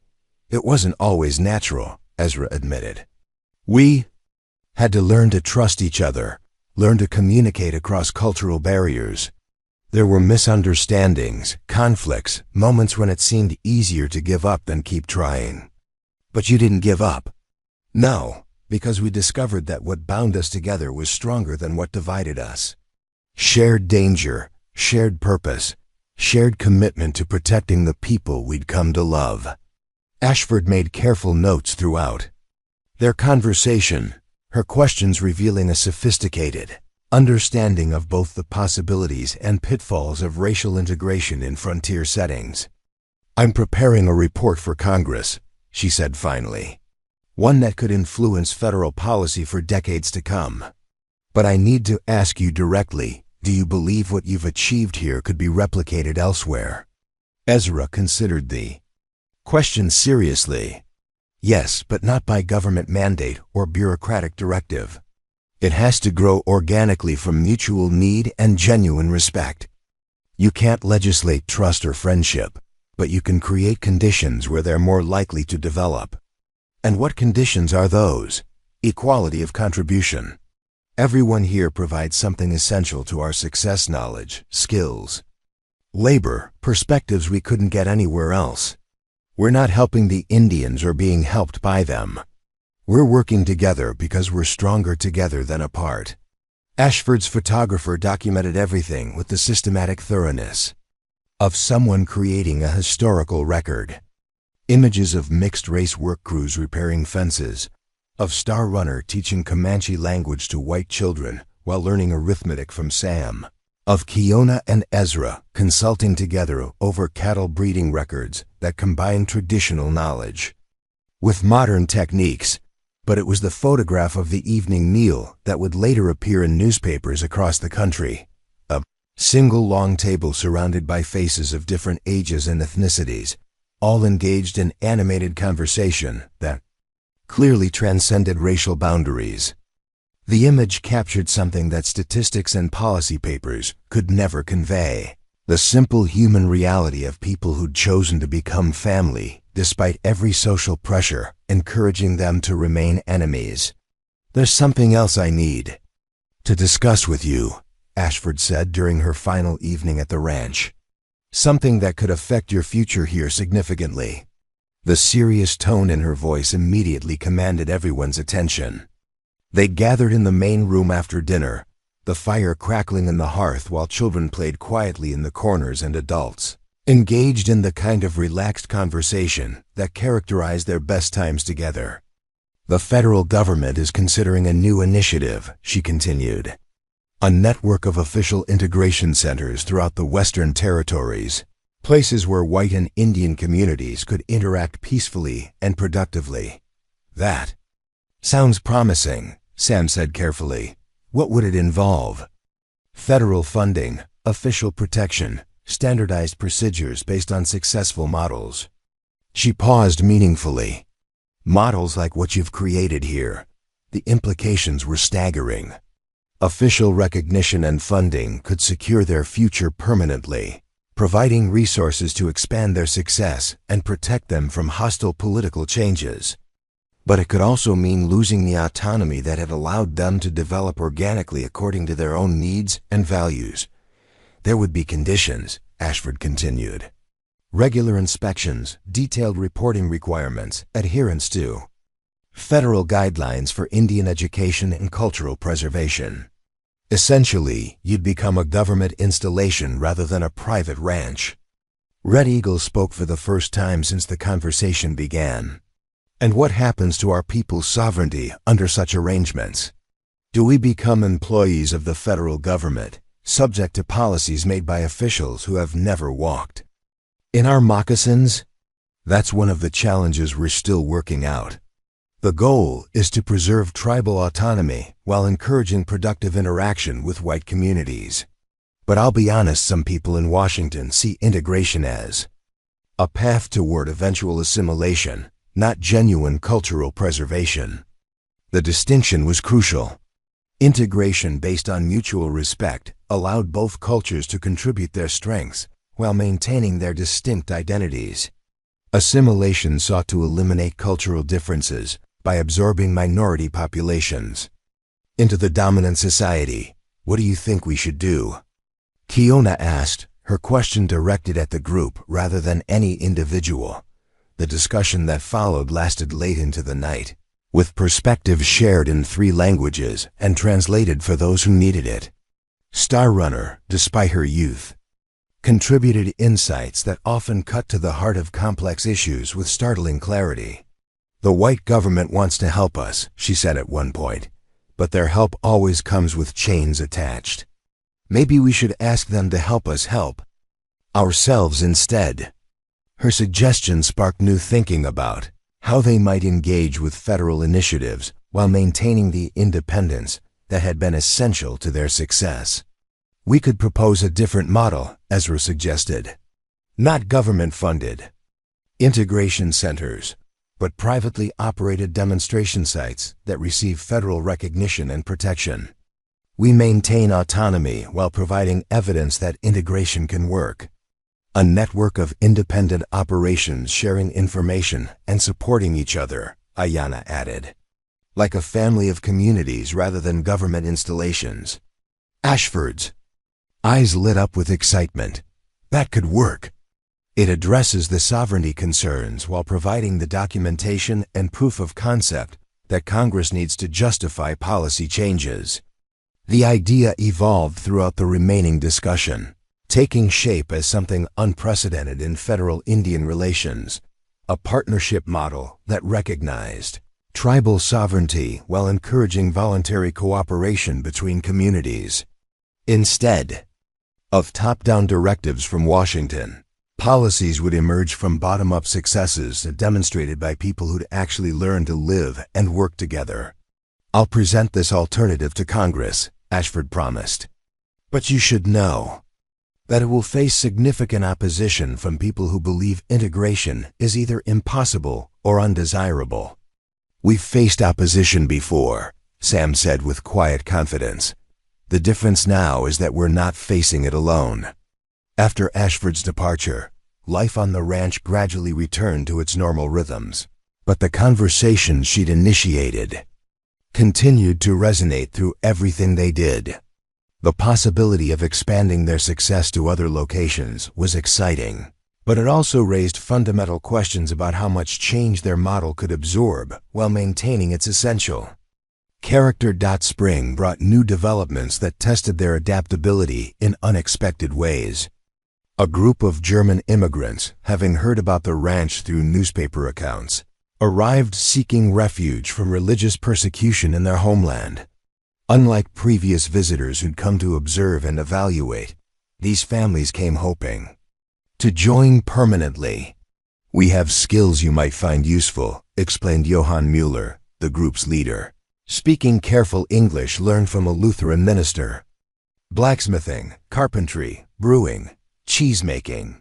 And we have children who need safety and education. The request forced them to confront questions they'd never fully resolved about the boundaries of their community. How many people could their arrangements accommodate before losing the intimacy that had made trust possible? How could they maintain cultural balance while adding new elements to their mix? More families mean more complexity, Red Eagle observed during the council meeting called to discuss the request. But they also mean more strength when troubles come. The question is whether these people seek to join our community or to change it into something else. The evaluation process took weeks, with the German families demonstrating their skills while learning about the cultural dynamics that made the ranch function. The children proved especially important young people who played together without the racial prejudices their parents might have carried, creating bonds that transcended adult anxieties about cultural differences. I think they should stay, Starrunner announced after observing the German children for several days. They laugh at the same things we laugh at, and they share their food without being asked. That means they have good hearts. Her endorsement carried surprising weight in the final discussions. The adults had been analyzing compatibility in terms of skills, resources, and cultural integration, but Starrunner had identified the essential element, the capacity for genuine community, membership based on character rather than background. The German families were accepted with the understanding that they, like everyone else, would contribute according to their abilities while respecting the customs and relationships that had developed before their arrival. Their skills proved invaluable. Johann's blacksmithing expertise solved persistent problems with farm equipment, while his wife Anna's knowledge of food preservation techniques helped them prepare for the coming winter more efficiently than ever before. But the most significant contribution came from the children. The ranch now housed youngsters who spoke 4 different languages and came from 3 distinct cultural traditions, yet who played together, worked together, and learned from each other with the effortless adaptability of youth. They were living proof that racial and cultural differences need not be barriers to friendship and cooperation. That summer brought another milestone when Star Runner turned 9 with a celebration that demonstrated how thoroughly their cultural integration had evolved. The party incorporated Comanche coming-of-age traditions, German folk customs, and American frontier celebrations, creating something entirely new yet respectful of all contributing elements. "This child represents our future," Ayanna said during the ceremony, speaking in English so everyone could understand. "She carries the wisdom of her ancestors while learning the skills needed for the world that is coming. She is neither fully traditional nor fully modern, but something new and precious." Star Runner's response, delivered in confident English peppered with Comanche phrases and German words she'd learned from the Mueller children, captured the essence of what they'd achieved together. "I am Comanche because my blood remembers the old ways," she said. "I am American because this land is my home and these people are my family. I am myself because I choose to take the best from all worlds and make something good from it." Her words brought tears to many eyes and applause from all present. This was what integration looked like when it worked, not the erasure of differences, but the celebration of diversity within unity. As autumn returned and their second year as an extended family drew to a close, Ezra found himself reflecting on the extraordinary journey that had brought them all together. The desperate rancher who'd paid $4 for 2 Comanche sisters had become the patriarch of a community that served as living proof of America's best possibilities. The ranch now supported over 30 people from 4 different cultural backgrounds. Its prosperity built on the principle that diversity of knowledge and perspective created strength rather than weakness. Federal recognition had provided security while preserving autonomy. Their success had inspired similar experiments in Colorado, New Mexico, and Kansas, creating the network of independent communities they'd envisioned. Most importantly, they raised a generation of children who saw cooperation across racial lines not as an idealistic dream, but as everyday reality. Star Runner and her friends represented hope for a future where America might finally live up to its founding promises of equality and opportunity for all. The lonely rancher who'd paid $4 for 2 Comanche sisters had found much more than his missing brother. He'd found a future worth building, a community worth protecting, and a family worth any price the world might ask him to pay.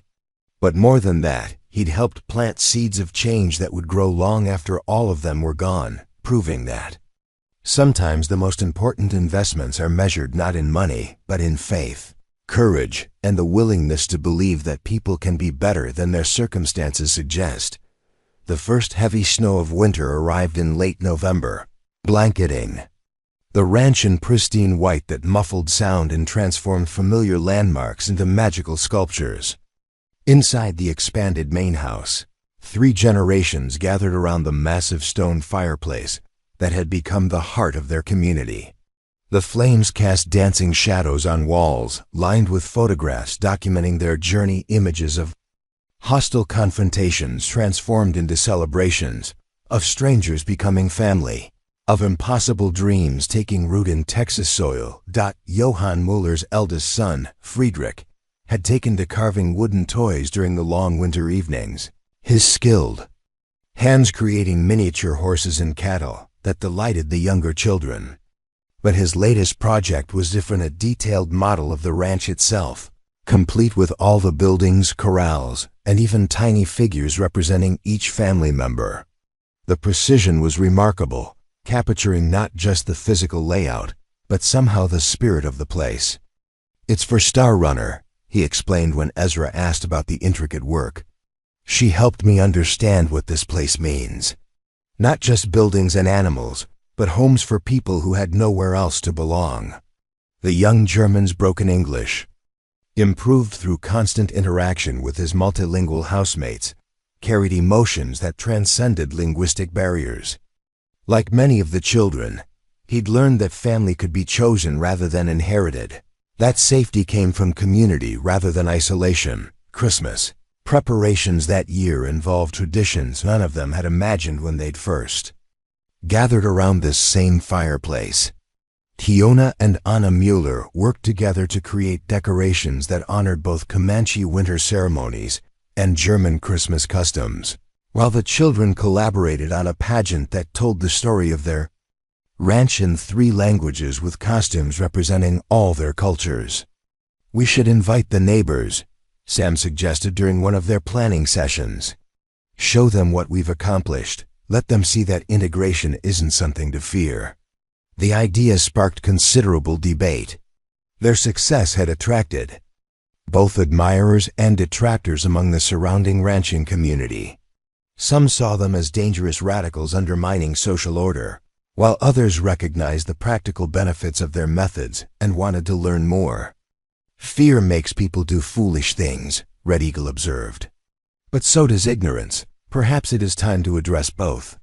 The invitation list eventually included families from a dozen neighboring ranches, the town pastor, the territorial judge, and even some of their former critics who'd been vocal in their opposition to Indian coddling and racial mixing.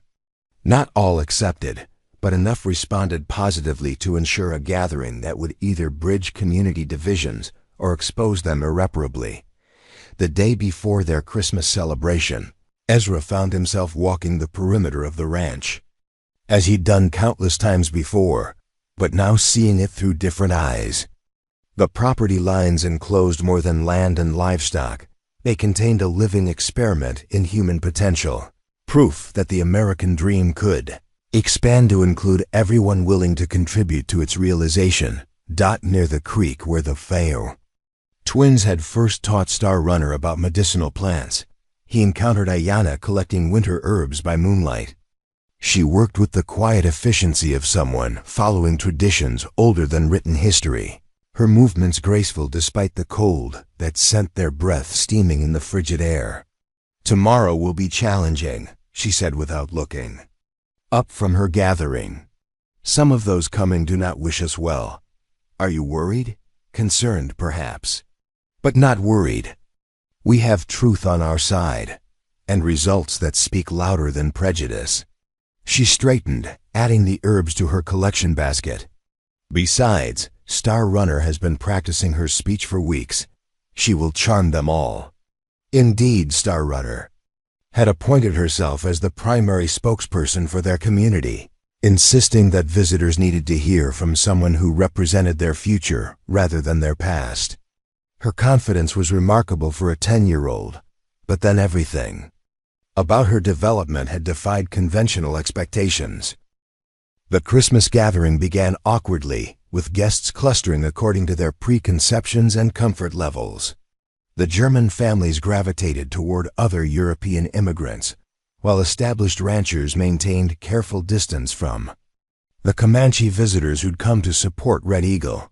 Ezra and Sam found themselves moving constantly between groups, trying to facilitate conversations that might break down barriers, but it was the children who ultimately dissolved the artificial boundaries. Star Runner, Friedrich Mueller, and Sam's latest protege, a young Mexican boy named Carlos, whose family had sought refuge after bandits destroyed their village, collaborated on serving refreshments, while chattering easily in their mixture of languages. Their natural camaraderie made the adults' stiffness seem ridiculous by comparison. "Ladies and gentlemen," Star Runner announced when the time came for the formal program, standing confidently before an audience that included some of the most powerful people in the territory. "My name is Star Runner, and this is my family." Her gesture encompassed the entire gathering, making no distinction between blood relatives and chosen ones, between races or cultures or previous allegiances. The simple declaration carried profound implications that resonated differently with each listener. 3 years ago, I watched bad men kill my parents and burn our village. I thought my life was over, that I would die alone and afraid in a world that had no place for someone like me. Her voice remained steady despite the painful memories. "But good people found me and showed me that families can be bigger than blood, that homes can be built by hearts willing to share their space. She moved through the crowd as she spoke, making eye contact with individuals rather than addressing them as a mass. The technique was remarkably sophisticated for someone her age, demonstrating the kind of natural leadership that emerged when children grew up, seeing cooperation modeled daily. Some people say we cannot live together because we look different or pray differently or remember different stories about how the world began. But I know those people are wrong, because I live proof every day. She paused before Judge Morrison, a man known for his harsh sentences against Indian defendants. We share the same sky, drink water from the same creek, work the same soil with our hands. How can we be so different when we need the same things? The judge's expression shifted during her speech, his usual stern demeanor softening as he listened to perspectives he'd never considered from someone he'd never expected to take seriously. Other faces in the crowd showed similar transformations, as Star Runner's words challenged assumptions they'd carried without questioning. This ranch works because everyone contributes something valuable. Ayana knows which plants heal sickness and which ones make the soil rich. Johann can fix anything made of metal and teach others to do the same.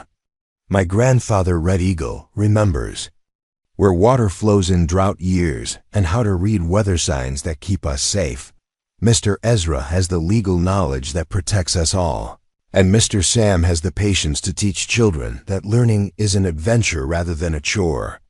She continued around the room, identifying specific contributions from each family and individual, demonstrating that their success was built on interdependence rather than charity or dominance. The catalog was impressive not just for its thoroughness, but for its genuine appreciation of diverse skills and perspectives. People ask if we are Indian or white or German or Mexican, she concluded, returning to the center of the room. We are all of those things and none of them. We are Americans, building the country our grandchildren will inherit. We are proof that the dream this nation was founded on can include everyone brave enough to reach for it. The applause that followed was polite rather than enthusiastic, but several guests approached her afterward with questions that suggested genuine interest in understanding their model. Judge Morrison engaged in a lengthy conversation about education methods, expressing surprise at the sophistication of the curriculum they'd developed. Pastor Williams asked detailed questions about how they resolved conflicts between different religious traditions without compromising anyone's core beliefs. Most significantly, rancher Thomas Patterson, one of their most vocal critics, spent an hour discussing practical matters like soil conservation and livestock management. His questions revealed grudging respect for their results, even if he remained skeptical about their methods. I still don't approve of all this mixing, he said bluntly to Ezra as the evening wound down. But I can't argue with your cattle prices or your crop yields. Maybe there's something to learn here, even if I don't like admitting it. The acknowledgement represented a crack in the wall of opposition they'd faced since their community's inception. Not conversion, but recognition that their success was real and measurable rather than idealistic fantasy. After the last guest departed, the extended family gathered to assess the evening's impact. The consensus was cautiously optimistic. They'd planted seeds of understanding that might eventually bear fruit in changed attitudes and policies. Change comes slowly, Red Eagle observed. Like seasons, it cannot be rushed but cannot be stopped when its time arrives. Tonight we showed people a glimpse of spring during the depths of winter. As the new year dawned, that metaphor proved prophetic.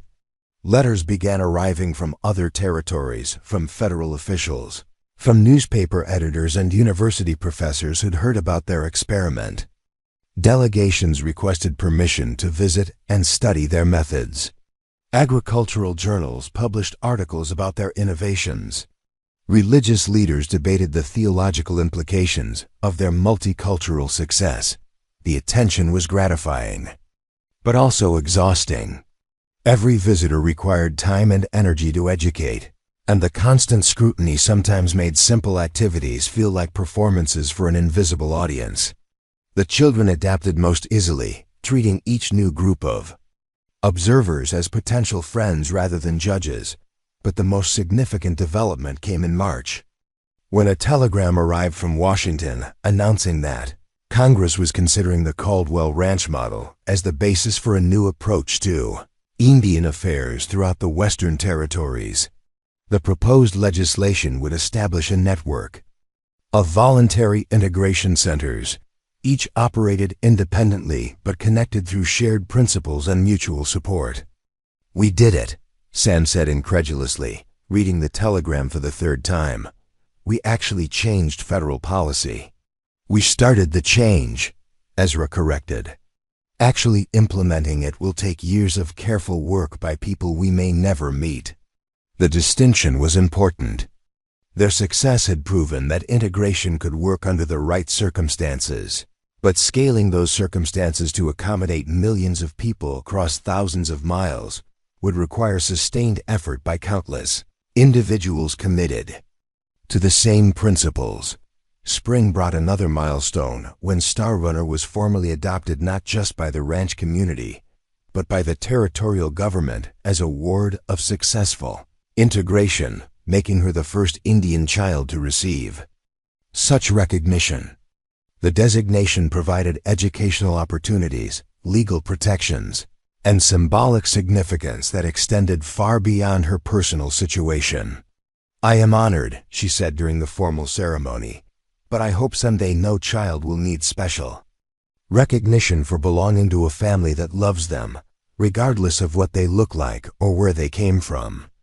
Her words captured the ultimate goal they were all working toward: a future where their current experiment would be unnecessary, because equality and cooperation had become the norm rather than the five-wint experiment. Exception.